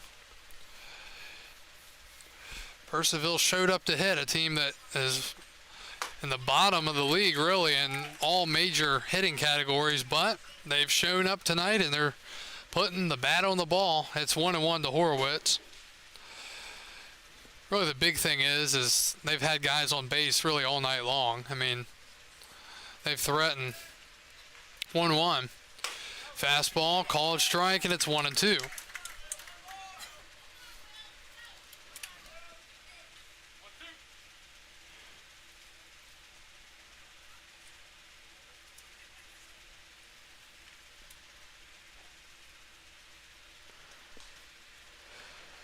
One-two pitch, swing and a miss. Ebel blocks it. He's got a spin and throw to first, and it's in time, and a big out number 3. But not before the Cannons continue to put runs on the board tonight. They score another run, and we go to the bottom of the 6th. Strasburg down 8-5.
We go to the bottom of the 6th. Strasburg down 8-5. Micah Earwood back on the mound. He was solid last half inning. Got Strasburg to go down 1-2-3 and nearly hit Corey Robinson, who's 1 for 2 tonight.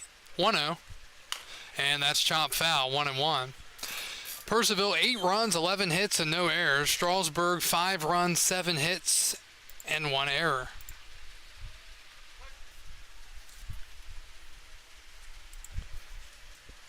swing and a high fly right center, going back with room, making the leaping catch at the wall is draw ball, and there's one out in the 6th. Pretty well struck, but did not have enough to get over the fence and right. First baseman, number 16, Cam Clunch. Here's Cam Clunch, the first baseman. He's 1 for 2, a 2 RBI double in the first, and a strikeout, 2 to 3 on the drop third in the 4th.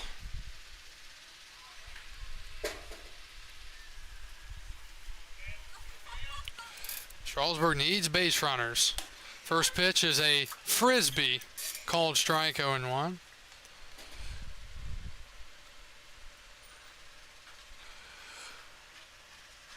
Clunch swings at a ball in the dirt, 0-2.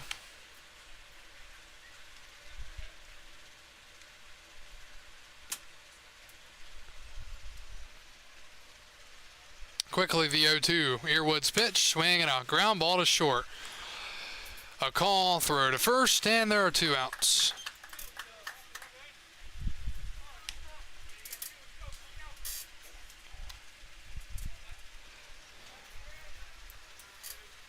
Six straight retired for the Express. The catcher, number 32, Garrett Ebel. Here's Garrick Ebel. They had the third out in the 4th by Reed, and then Earwood has been perfect so far. And he throws a breaking ball outside, 1-0. Next up is Armando Albert. He would be next if Ebel can keep the inning alive. He doubled and scored in the 4th. 1-0. Outside, 2-0.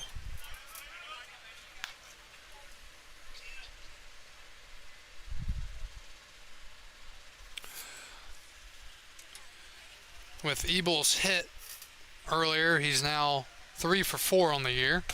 That's down low, 3-0. Just need base runners here if you're Strasburg. Again, only in the 6th inning, but feels a lot later than that. 3-0 from Earwood, and that's down low, ball 4. So there goes the perfect outing. But Got a correction, Corey Robinson's dad, Terry, and stepmom, Jen, are here. So glad to have them. And we have a makeup game on the 30th. If anyone is interested in fueling the Express, please let Christine Southerly know. That is on the 30th. That's next week. Looking for someone to host. We had all the spots filled, but that one's now open. so a 2-out walk for Strasburg, and here's Armando Albert, the 9-hole hitter. He has hit the ball on the ground twice tonight, 0 for 2. Tall righty comes set. Breaking ball is a strike, 0-1.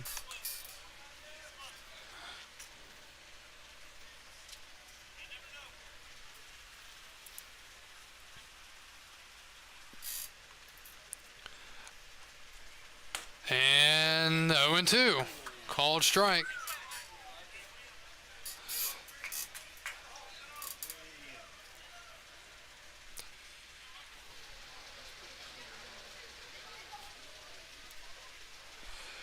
And 2. And Albert lines one into left center on an 0-2 count, and it's a base knock. First and second, still 2 outs for Strasburg. Tying run comes to the plate. It's Jonah Cox.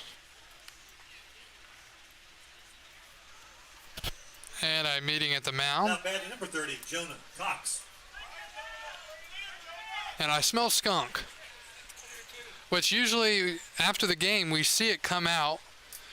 And it's usually down the first base line, and it doesn't smell happy.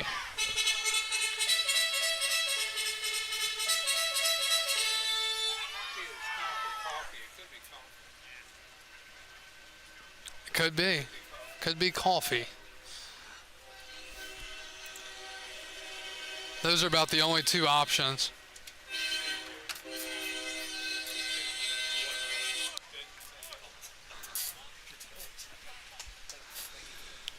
So here's Jonah Cox. He singled and picked up an RBI in the 4th. Ball in the gap would be clutch here. You've got a catcher running at second and a shortstop running at first. The pitch from Earwood. He shows bunt and takes a called strike, 0-1. If he popped it over the first baseman's head, that would be pretty good. Likelihood of that, not good. 0-1 the count.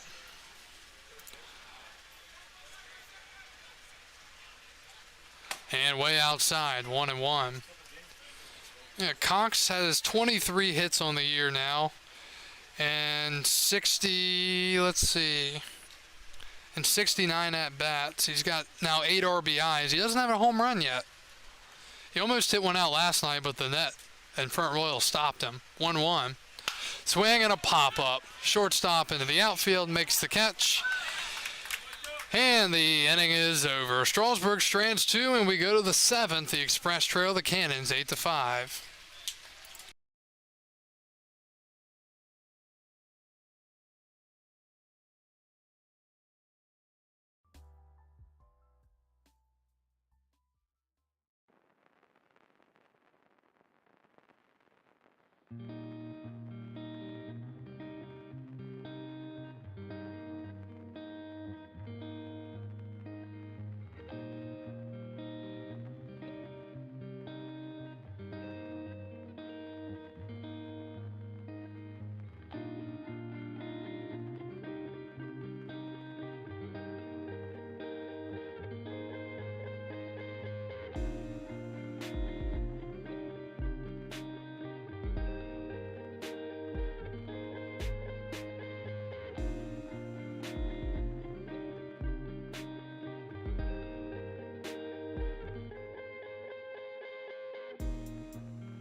Bear Madliak leads it all for the Cannons as we go to the top of the 7th. It's 8-5, and it's history time on this day in baseball history, June 25th, and we will start it off here in just a few moments.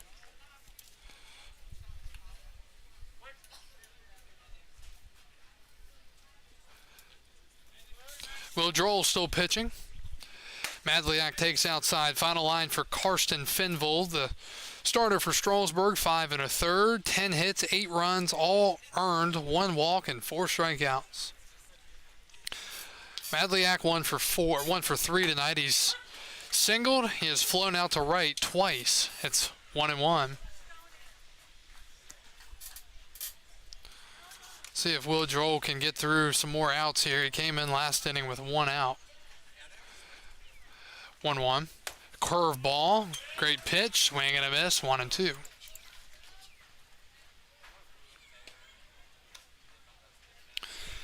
And we'll start in 1888 today on a history note, and this is defense related, something that is not a good stat. 1-2. Curveball, swing and a miss. Gehrig Ebel going to throw down the first, and in time, and there's 1 out in the 7th inning. Brings up Brady Drawball, the right fielder. He has singled, walked, and struck out Right tonight. fielder, number 27, Brady Drawball. Today in 1888, Jumbo Davis makes 5 errors in a 10-3 loss. The Kansas City Blues player will commit 100 errors and 628 chances in that 1888 season. He must have been a very good hitter. The pitch And outside and high, 1-0.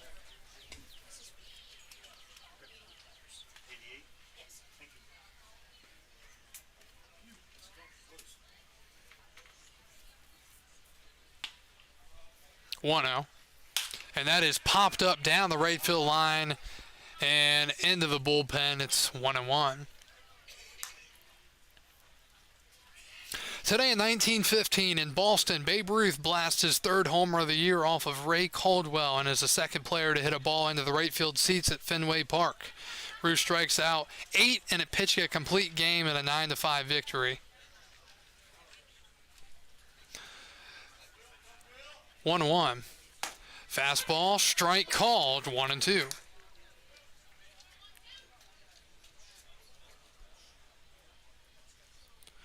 One out in the 7th.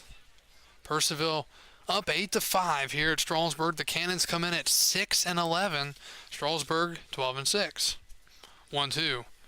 Fastball, strike 3 looking, and Will Droll strikes out the first 2 to start the 7th inning. Brings up Justin Akal, the shortstop. Shortstop, number 6, Justin Akal. He has doubled, singled, scored a run, and hit into a 5-4-3 double play.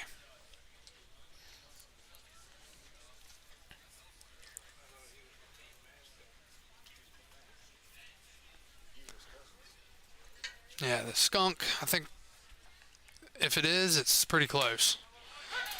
It's a called strike. Today in 1933 at the Polo Grounds, 25,000 folks show up to see the Giants win twice over the Reds and increase their National League lead to 3 games.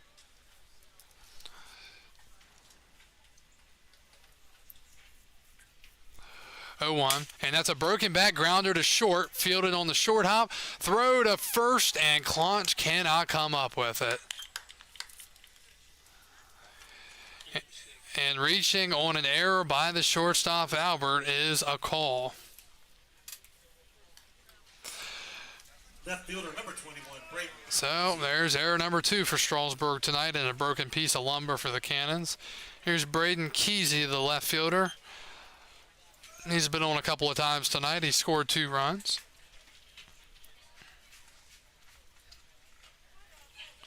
Tough luck for the pitcher, Droll. He should be out of the inning. Clonch should have scooped it, but can't give the error to him. Throw over and back in safely. Today in 1950, Ralph Kiner leads the Pirates to a 16-11 win at Brooklyn by hitting for the cycle, adding a second home run, and driving in 8 runs. So that's like a cycle on steroids. The pitch. Droll misses up high, 1-0.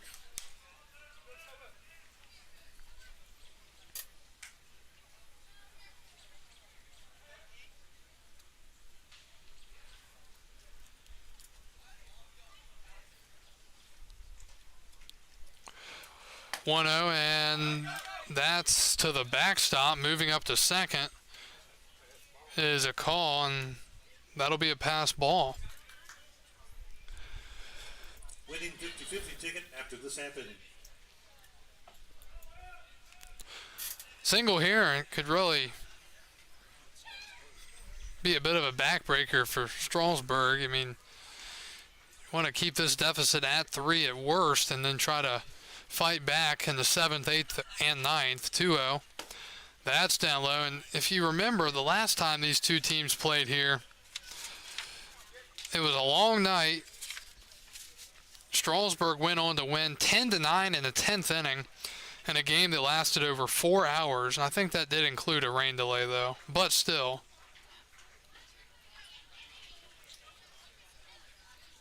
.3-0, and that misses. Droll walks him. First and second, still 2 outs. Third baseman, number 44, Ryan Mckinney. Here's Ryan McKinney. He's 1 for 3. Strikeout, a double, 3 RBIs, a run scored, and a pop out back in the 6th after they tried to get him to bunt multiple times.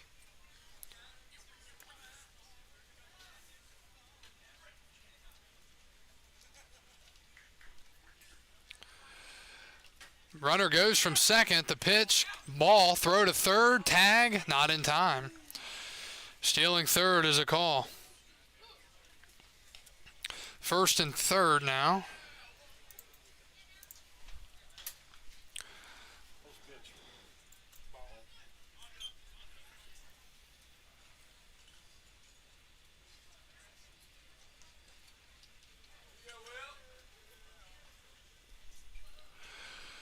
One into the count.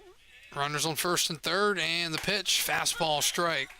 Today in 1966, Houston second baseman Joe Morgan, batting .315, suffers a broken kneecap when hit by a line drive during batting practice.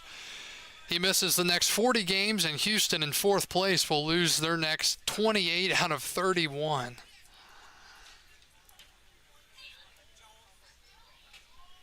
One and one to Mckinney. Runner goes, swing and a miss, and taking second easily is Kesey. Strasburg trying to focus on the hitter, Mckinney. So it's 1 and 2. 8-5 in the top of the seventh.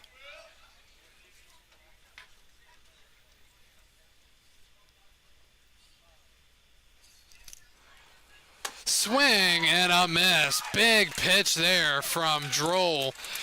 And his pitching keeps Strasburg in this ballgame as we go to the bottom of the seventh. Purcellville still leading it 8-5.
Zach Ketterman.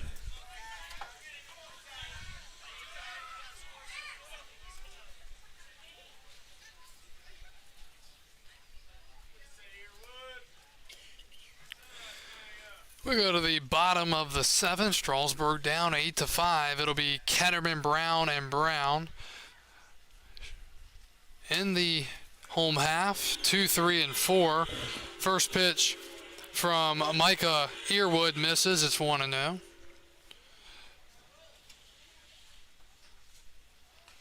And 2-0. Strasburg needs base runners. Need to start chipping away, and we'll see what they can do.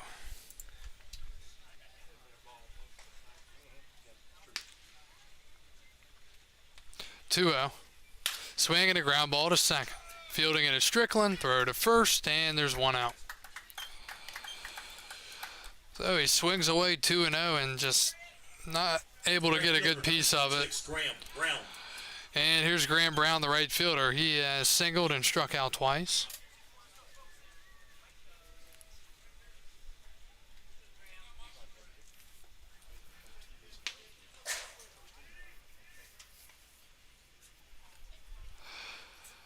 And first pitch misses. Today in 1999, Pudge Rodriguez and Juan Gonzalez each hit 2 homers and drive in 5 runs to lead Texas to a 14-4 win over Seattle.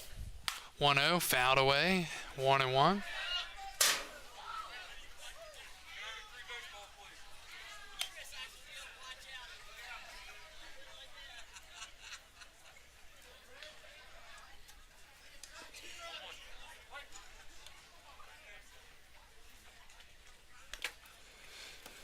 2-1 as that skips in the dirt.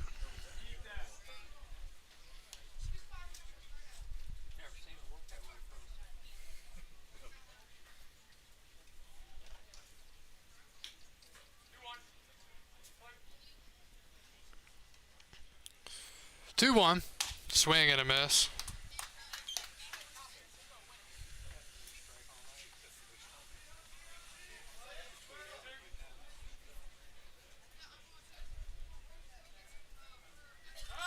And time called before the pitch is delivered.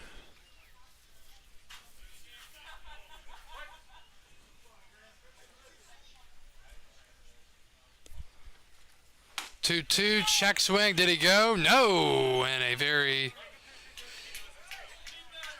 close call. First base umpire was ready, that's for sure. And he was excited to make that call.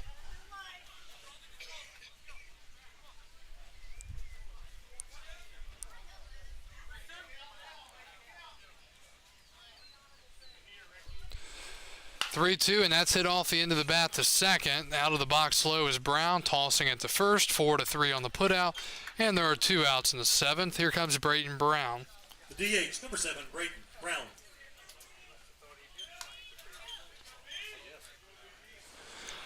Today in 2010, Edwin Jackson throws the 4th no-hitter of the season as the Diamondbacks beat their brethren from the 1998 expansion, the Tampa Bay Rays. He needed 149 pitches to do it.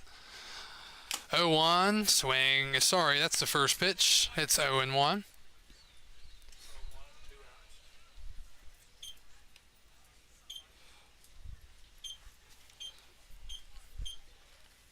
Way outside. 1-1.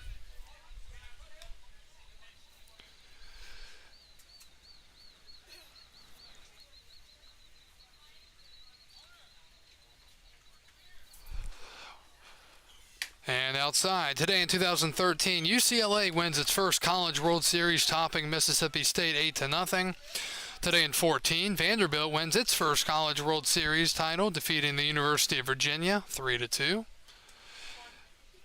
This really is a day of no-hitters. Get to that in a second. 2-1 to Brighton Brown. And that's outside. Today, also in 14, Tim Lincecum of the Giants no-hits the Padres for the second time in his career.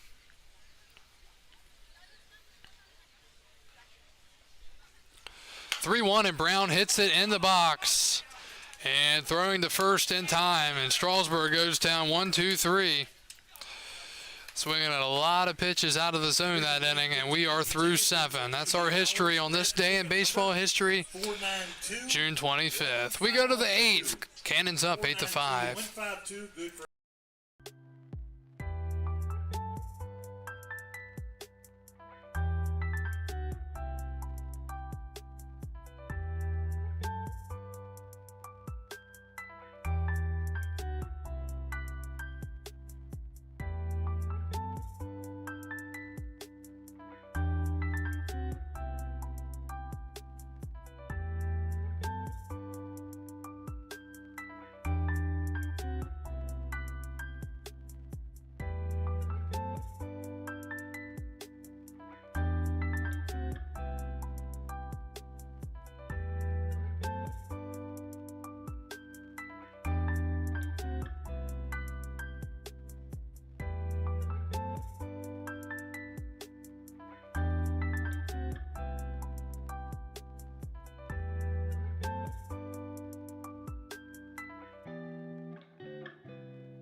We go to the 8th inning. Strasburg trailing Purcellville. New pitcher for the Express is Reed Garris out of Clemson.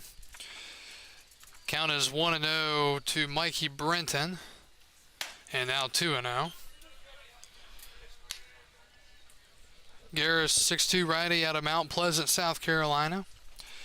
And he comes in 3 innings, 5 strikeouts, and a 6 ERA. The 2-0 to Brenton. Fastball right down the middle. Mikey started out 2 for 2 tonight with a single, a double, and 2 runs scored. Since then, a strikeout and a ground out. 2-1. Swing and a miss. Healthy hack, 2-2.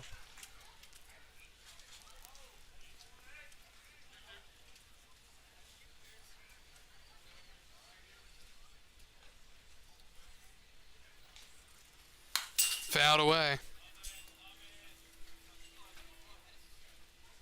Rose Freeman won the 50-50. That's Nolan's grandmother. A nice memento. Strasburg. Congratulations.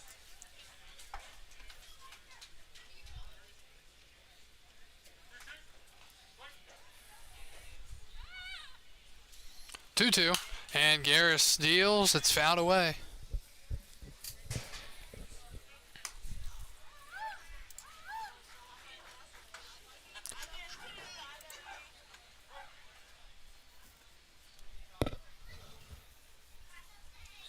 Two again. The righty Garris looking in, and Brenton gonna step off or step out.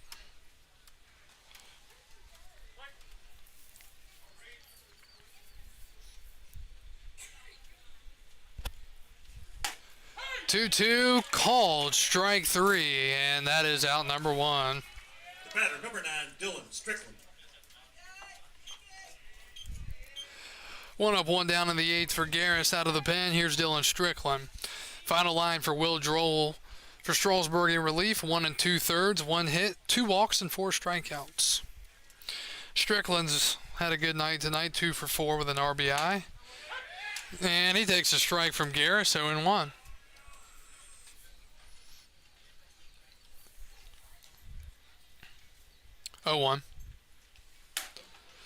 Chin music, fastball up and in, 1-1.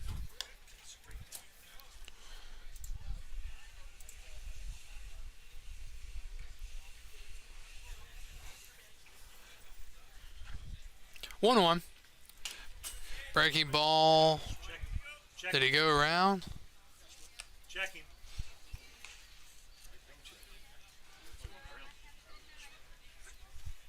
And catcher Ebel shaking his head. I guess he heard us.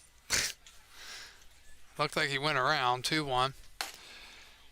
And that's a ball. 3-1. Top of the 9th, Woodstock leading Newmarket 9-0, throwing a 1-hitter.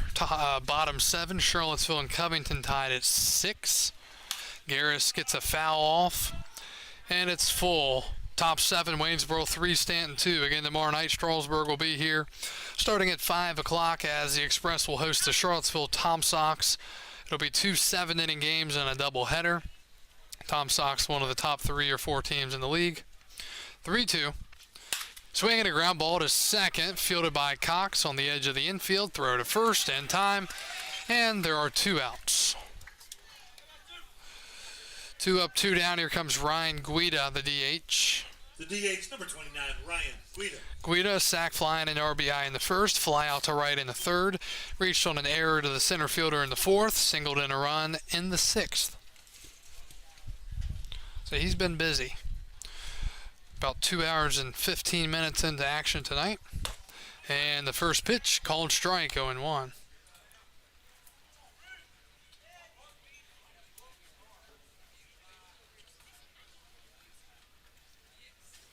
And fastball misses.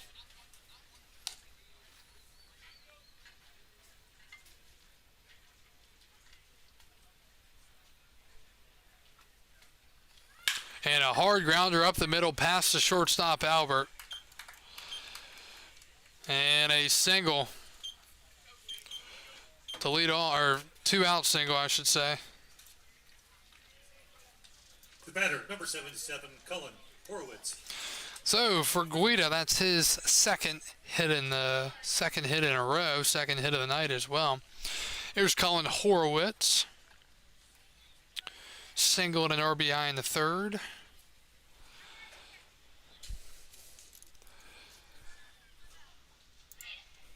Pitch from Garris, and it's outside.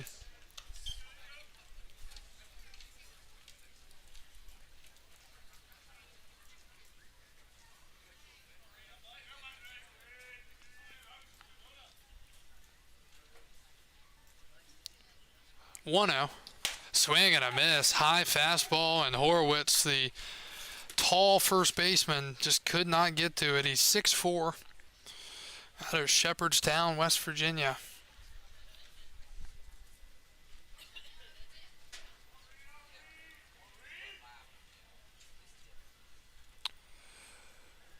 One.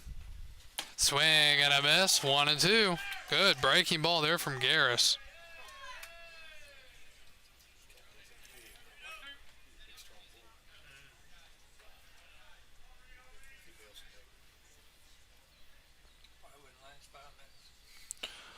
One and two. Garris set the pitch. Swing and a miss. He blows the fastball right by him. And that is out number 3. We go to the bottom of the 8th. Strasburg needs to get something going here pretty soon. 8-5 Cannons. We go to the bottom half.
Kohler.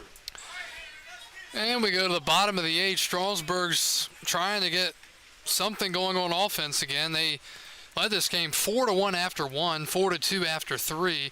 Then Purcellville scored 5 in the 4th. Strasburg answered with 1 in the 4th, but then the Cannons again 1 in the 6th. Strasburg just has not been selective tonight. They've been swinging at a lot of pitches. Micah Earwood still on the mound. He's been in since the 5th inning. 0-1 to Kohler, and he hits one foul. It's just weird. The baseball is just not going anywhere. Kohler tonight is 1 for 3, singled and scored a run in the first. They were able to get to Rocco Reed. Reed with his worst outing of the year, but he's not on the hook. 0-2 to Kohler. Swinging a ground ball to short. A call. Third to first, and Purcellville's defense has just been too good tonight. 6-3, and there's 1 out in the 8th. Center fielder number 1. Here comes Corey Robinson. Robinson's 1 for 3 tonight as well. I mean, Purcellville, no errors to this point. They've just been very fundamentally sound. 8 runs, 12 hits, no errors. Strasburg 5 runs, 8 hits, 2 errors.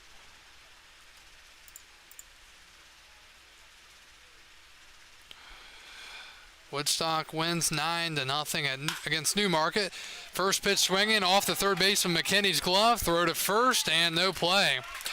Infield single for Corey Robinson. He hit it hard, and Mckinney did his best to make a play, but Clunch. maybe this will be the rally Strasburg's looking for. Here's Clunch, a double, 2 RBIs, and he's also struck out and grounded out tonight.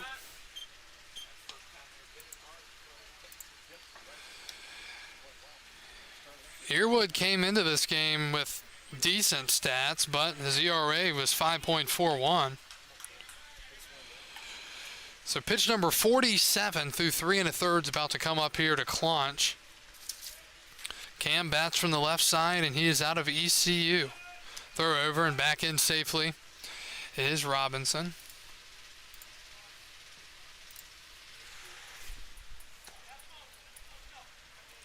Just need base runners.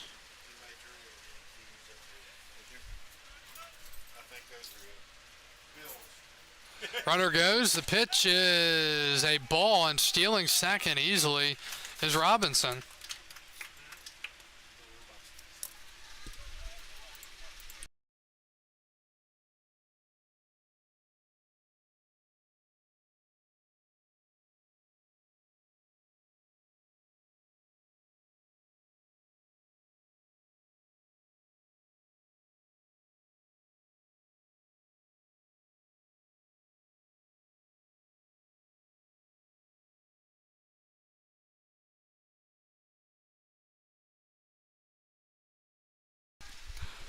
One and one the count to Clunch. Runner at second, 8-5. Cannon's trying to hold on and win this thing in the 8th. Got to play 9 though. That misses again. These two teams played last time here, and Strasburg came from behind in a wacky ball game and won 10-9. There's still a chance that score could come out here. 2-1 to Clunch, and he nearly got hit. Checked his swing, he didn't go, and it's 3-1.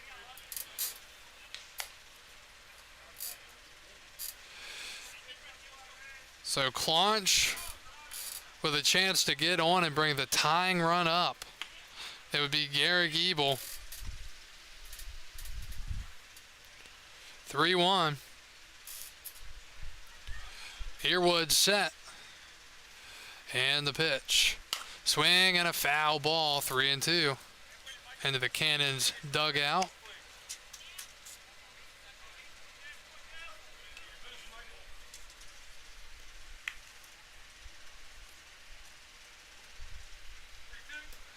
Big pitch here in this ball game. A walk would really help Strasburg, and a strikeout would not help him. 3-2 to Clunch. Swing and a liner. He was out in front, and it's over to the Little League field. Still 3-2. He got a pitch to hit, but just a tad bit early.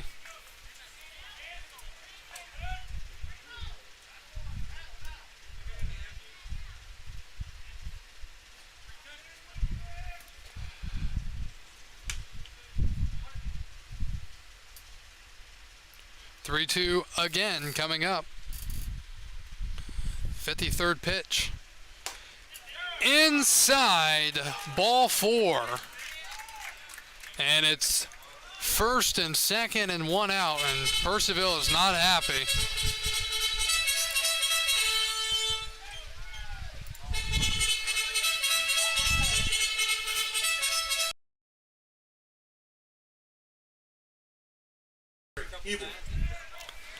So the tying run comes up to bat here in the bottom of the 8th. 1 out for the catcher from Virginia Tech, Garrick Ebel. He's lined into a double play. He has doubled and scored a run, and he has walked. Robinson at second, Clunch at first. The pitch. That's outside, 1-0. The bullpen was the Achilles heel for Purcellville in the last matchup. When they were here, they used a lot of pitchers, 6 to be exact. 1-0, that's down low, and they actually brought in Andrew Washington to close the game in the bottom of the 9th. He gave up a run, then pitched the 10th too. He threw, I think, around 40 or 50 pitches as the quote-unquote closer. And now, I mean, Earwood's been very good so far, but you've got to consider his pitch count's getting up there. as we've got a meeting at the mound. On deck's Armando Albert, the shortstop.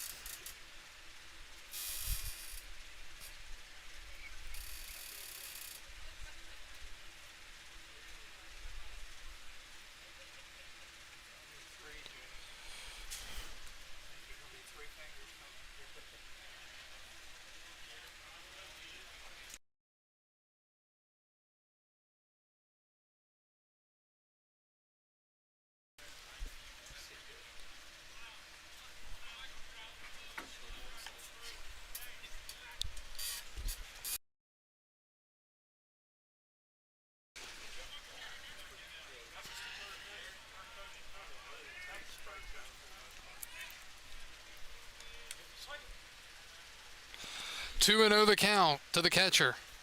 And a fastball in there, cold strike, and Ebel is not happy about something. I guess the fact that he didn't swing.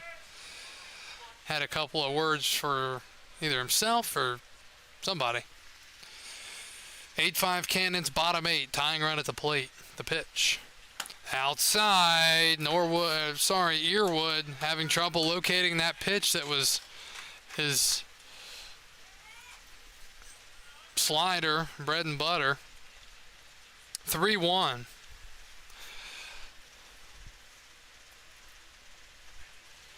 Swing and a foul back, and the count is full. 3-2.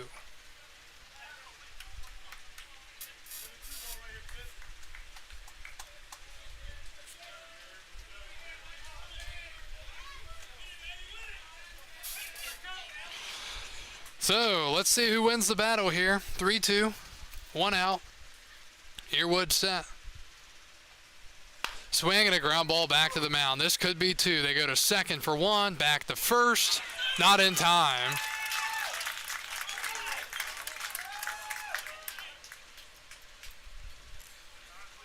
Shortstop, number 3, Armando Albert. First and third. And a 3-2 count. Now we've got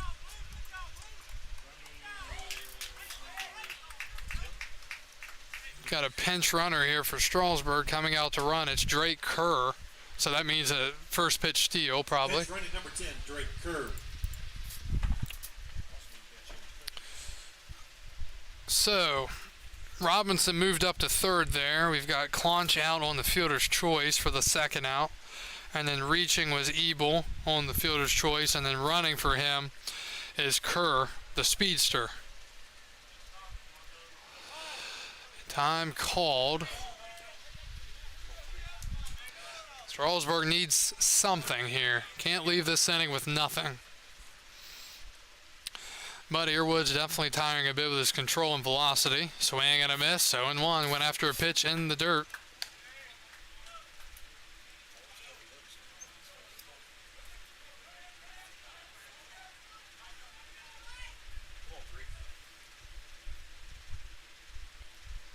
Oh-1. Swing and a chopper, right side. First baseman going to go after now. Beautiful scoop throw to first, not in time. Heck of an effort there, but play was not made. And the Express score a run. It's 8-6. Scoring from third is Robinson. Tying runs at first base. Second baseman, number 30, Jonah Cox. So that'll be scored an infield single and an RBI.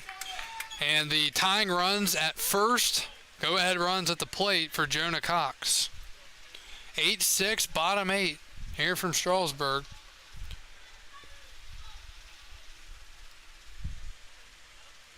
The pitch. Swing and a pop-up. Catcher giving it a look. It's out of play. Bounces away and nearly took out a little 4-year-old girl walking by herself out there. It's 0-1.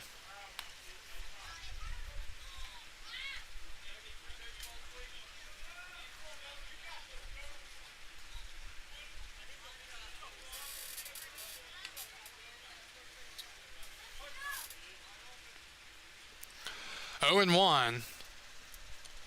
Swing and a miss. 0-2.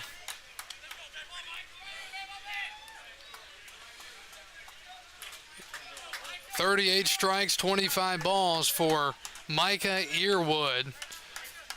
Trying to get through the 8th and send it to the 9th, with his team still up by a couple. 0-2 to Jonah Cox. Runners go, the pitch, and it's hit towards the dugout. That was some hit and run there. And a gapper would have easily tied the game with pretty good speed at first with Albert. But it's foul, and we'll do it again at 0-2.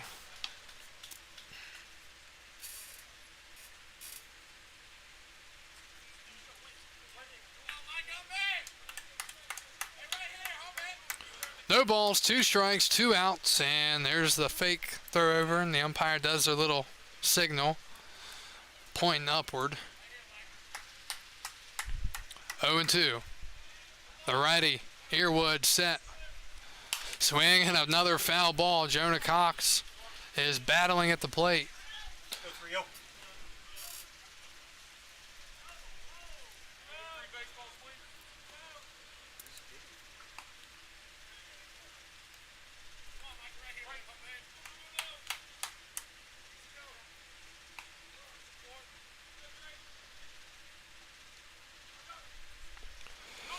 And check swing. Did he go? No, he didn't.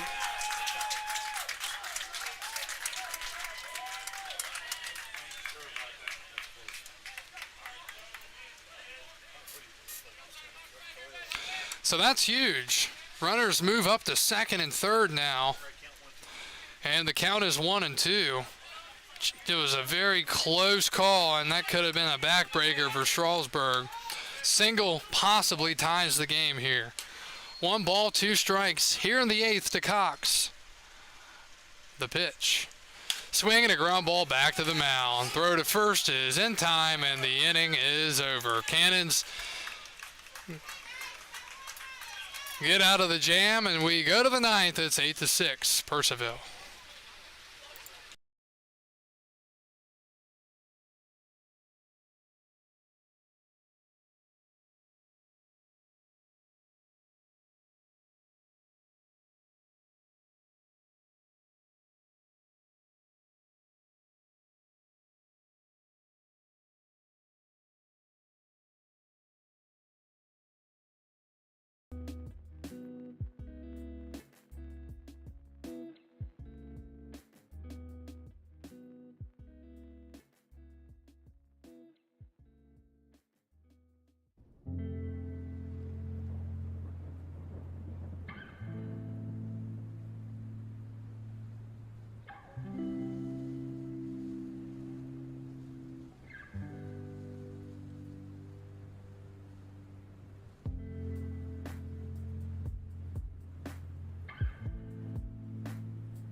Number 61, Bear, Padley out. New catcher for Strasburg as we go to the ninth. It'll be Ty Hooks, and a new pitcher. It's Zach Alston.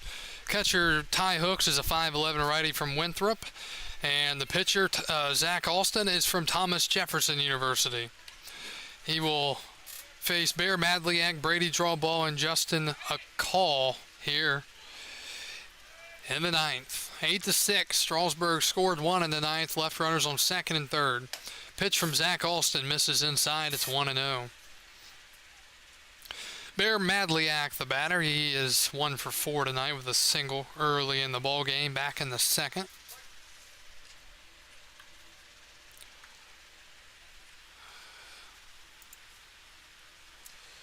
One-0.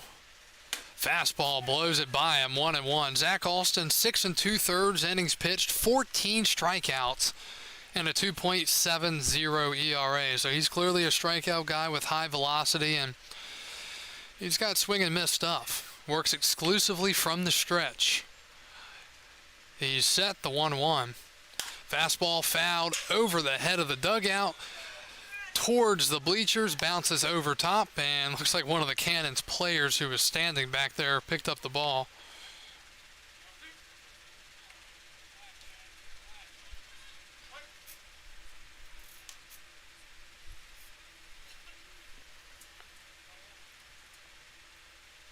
Let's see if he can get it past him. Fastball elevated, but a ball, 2-2. He did get it past him. It just was not a strike. Better than not getting it past him, though.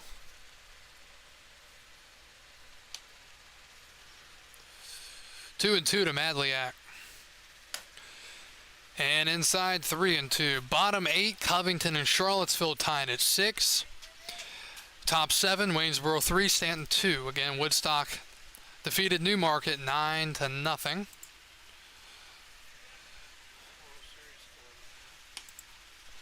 Three-two and a lead-off walk here in the ninth. Brings up Brady Drawball. Now batting number 27, Brady Drawball. Top of the 8th, Old Miss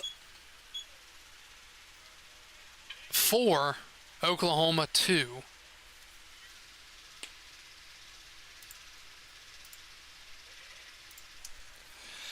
Drawball has been on twice tonight, a walk and a single along with 2 strikeouts. He shows bunt, pulls back and takes a ball. They appeal. He did not go. First base umpire still waiting to say 4-2 in the 8th. that he went around.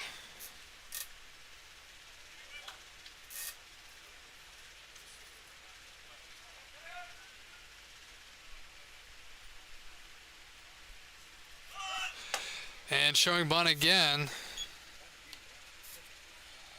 And it's a ball, 2-0.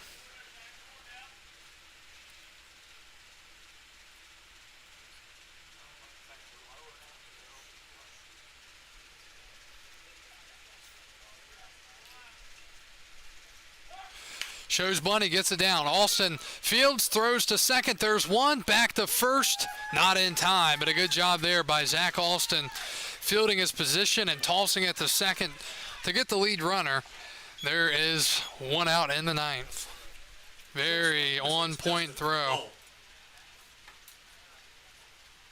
So here's Justin, a call the shortstop. He's reached on a double, a single. He's hit into a double play and singled. One out in the ninth.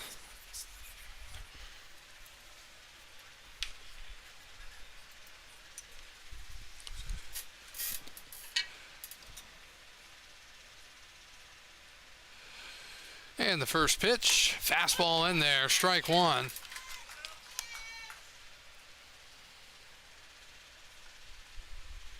A call, the shortstop batting 7th for the Cannons.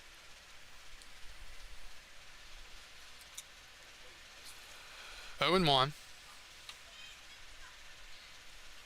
Fastball, called strike 2, 0-2.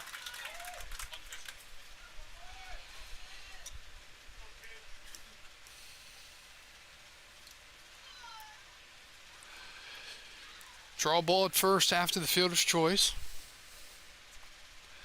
Alston set, and the 0-2 pitch. Breaking ball, called strike 3 looking, and there are 2 outs. Looked like a slider, and he painted the outside part for the second out in the ninth. Brings up Braden Casey. Left fielder number 21, Braden Kesey. Kesey's been on 3 times tonight, a hit by pitch, a single, and a walk.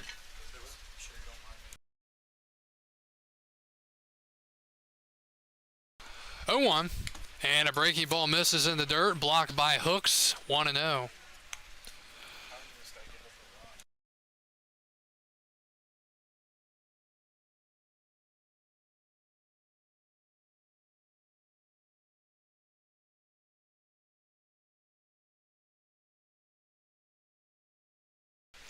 One the count. He comes set at the belt. Hold in the pitch. Fastball fouled away, 1-1.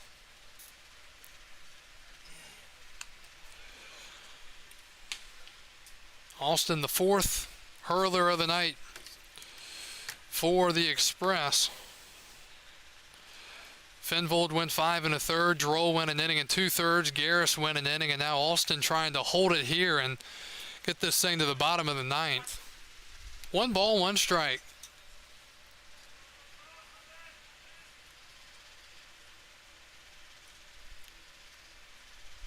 And the pitch. Missing down low, 2-1.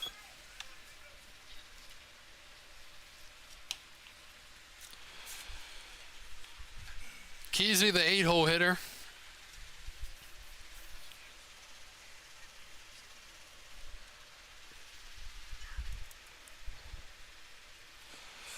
And a ground ball up the middle, past the diving second baseman into center field, and a single. And it's first and second and 2 outs here for the Cannons. The batter, number 44, Ryan Mckinney.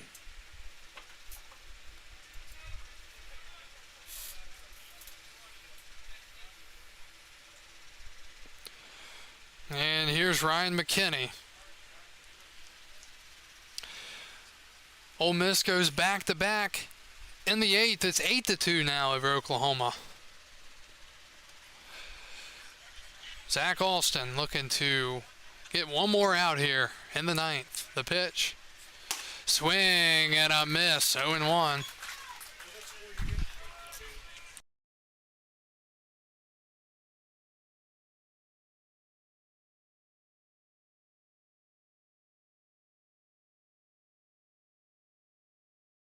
Oh and 1 the count.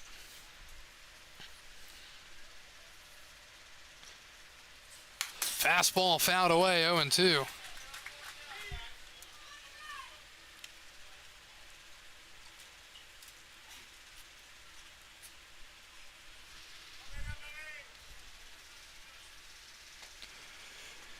Eight 6 in the 9th.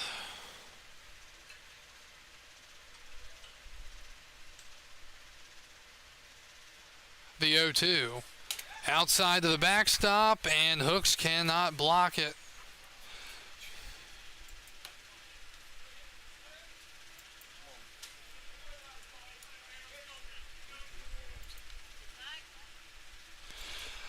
So second and third now, and some big insurance runs out there for the Cannons. If you're Strasburg, you cannot afford to give up much here.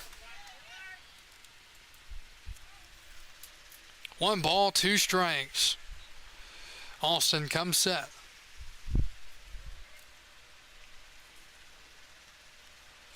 Breaking ball misses outside, 2-2. Close pitch.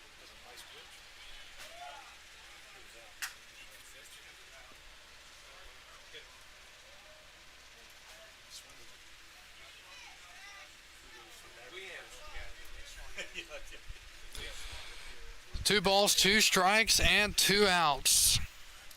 The pitch. Swing and a miss. Beautiful breaking ball, and that is out number 3. Zach Alston comes up clutch in the 9th and keeps this thing a 2-run ball game. Well, the Express are going to have to put some things together here as we go to the bottom of the 9th, looking to avoid their 3rd consecutive loss to the Cannons. We go to the bottom of the 9th.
Zach Ketterman. And we go to the bottom of the ninth. Strasburg trailing 8-6. Zach Ketterman will lead it off against the new pitcher for the Cannons, DJ Burke. Burke will come in here as the third pitcher of the night and look for the save. 2, 3, 4, Ketterman, Graham Brown, and Brighton Brown. The first pitch from the righty Burke is a ball. It's 1-0. There's some moments to look back at in this game. I mean, you look at Purcellville. They've hit the ball well tonight. 13 hits, 1-0. And that hit him. Leadoff hit by pitch here in the ninth. Tying run comes up in the person of Graham Brown, the right fielder. Right fielder, number 26, Graham Brown. But Purcellville, I mean, they've played a very good game. No errors. They've hit the ball extremely well. Their pitching started off rocky, but, I mean, they've probably played their best game of the year, and that's a swing and a miss, 0-1. Again, Purcellville last in the north at 6-11 as Ketterman stands at first after the hit by pitch. And that misses. It's 1-1.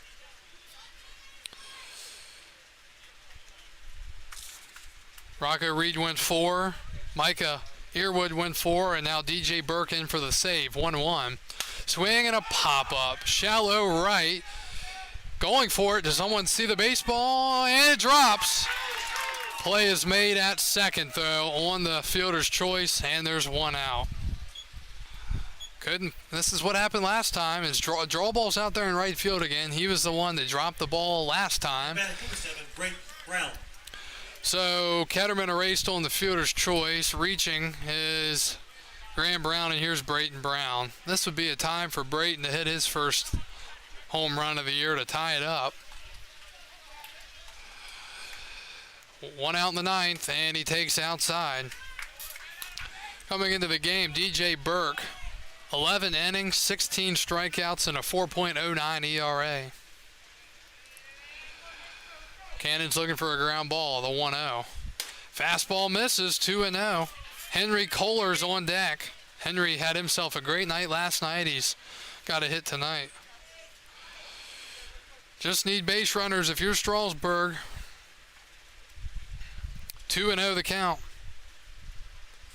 Outside, 3-0.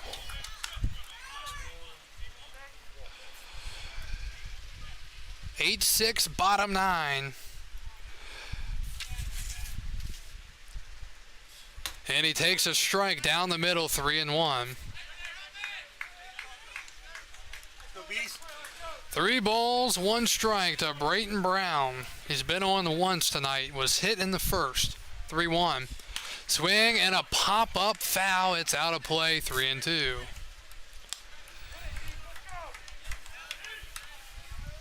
Full count.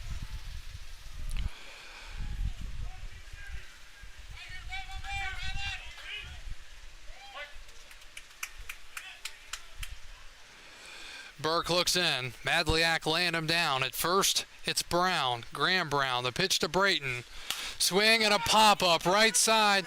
Foul territory. First baseman going after it. He reaches up, and Horowitz cannot make the sliding grab. He overran the baseball. He was just kind of running blindly and looked up and nearly made the catch. We'll do it again. 3-2. You know, we haven't seen a ball hit down that third base line since, the first or second inning. It was used up in the first 2. We've had a ton of runs because of that, but hasn't been used in a while. Yeah, fourth inning was the last time. So we'll do it again. 3 balls and 2 strikes. 1 out in the bottom of the 9th. The 4-hole hitter, Brighton Brown, batting. DJ Burke on the mound. He comes set at the belt. The righty 3-2 pitch. Swing and a pop-up in the infield. Brown is out, number 2. Left fielder, number 5, Henry Kohler. And the Express down to their final out here in the 9th. It'll be Henry Kohler, the left fielder. Brown just unable to get it flattened out. He was just kind of popping it up in that at-bat. Well, Kohler bats here with a chance. The pitch. That's down low, 1-0.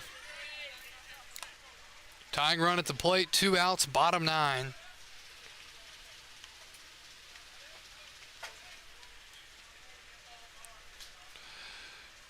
Burke looking in, he comes set. Outside, 2-0. Yeah, Burke's got pretty good velocities. Having to work from behind a lot.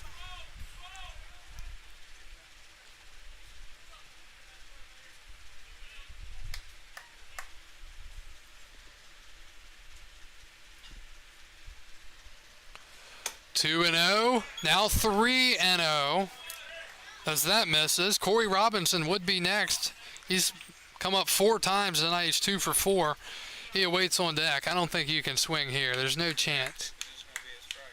I think you're taking here. 3-0. And he takes for a ball. The winning run comes up to bat in the bottom of the 9th with 2 outs. Tying run is at first.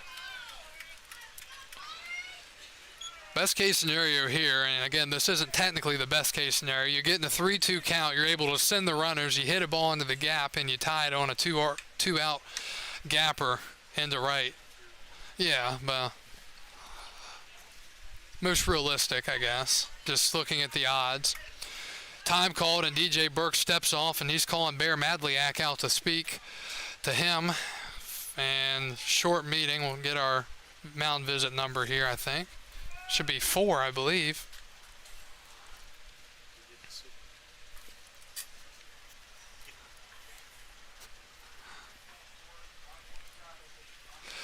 First and second. 2 outs, bottom of the 9th. Robinson batting with a chance against Burke. He takes a called strike on a breaking ball, and this time DJ Burke working from ahead. The Cannons, a team coming in with a 6-11 record. 2 of the 6 wins have come against the Express in the last 2 matchups. DJ Burke set, the righty ready in the pitch. And inside and high for a ball, 1-1. It started with a hit by pitch, then a fielder's choice on a drop pop up, a pop out, and then a walk. Again, Robinson 2 singles tonight. 1-1. Swing and a miss. He goes after ball 2, and it's 1 ball and 2 strikes. Coming up on 10 o'clock here, local time in Strasburg, in a game that started at 7:04. DJ Burke looking to close it down here in the 9th and pick up the save. He comes set. 1 ball, 2 strikes, and it's fouled away, and we'll do it again at least 1 more time. Still 1-2. Rocco Reed got the start, didn't fare well, but Micah Earwood came in and locked things down almost as well as possible. Did give up a run through 4, but he would be the winner here. DJ Burke comes set again, the 1-2. Swing and a line drive grounder and it's fouled by the second baseman. And the bases are loaded, and this ball game is not over yet. Feels like deja vu all over again for the first time tonight. And what are the odds? Strasburg finally catches a break. The first error of the night for the Cannons comes with 2 outs in the 9th. Oh my, this feels like deja vu to the last time. So Strickland makes the error, and the bases are loaded with 2 outs in the 9th for Cam Clonch. Tying run at second, winning run at first. 8-6 Cannons, and now DJ Burke will work from the windup, the pitch. Breaking ball, and he gets ahead, 0-1. I mean, what are the odds? They hadn't made an error, and on the 27th out, they make an error, just like they did last time in the 9th inning. 0-1 to the lefty Clonch. Swing, and it's fouled away, and it's 0-2. Strasburg again down to their final strike here in the 9th. 0-6, you got. Cam Clonch trying to come up big here. His team needing it.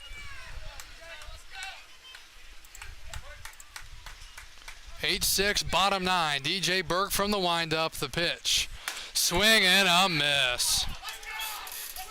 And the ball game is over. Strasburg falls for the third consecutive time to the Cannons. And the Woodstock River Bandits have claimed first place for the first time here in 2022. Cannons up their record to 7-11 on the year. And Strasburg falls to 12-7. Winning pitcher tonight in this ball game is Micah Earwood. He goes 4 innings, allowing 3 hits, a run, 2 walks, and a strikeout.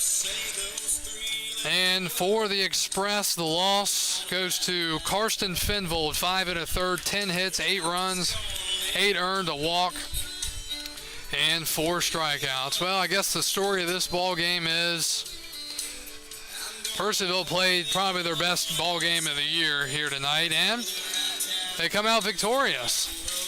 Strasburg will look to bounce back tomorrow night. 2 games, it's a doubleheader. Game 1 against Charlottesville at 5 o'clock, and we'll have coverage for you right here on Facebook, YouTube, and Stretch Internet. Again, Strasburg falls 12-7 on the year. Purcellville is 7-11, and the Express fall out of first place for the first time in 2022.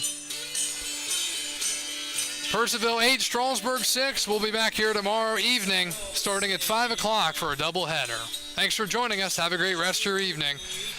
This is Kyle Gutschall signing off for the 2022 Strasburg Express and the Valley Baseball League.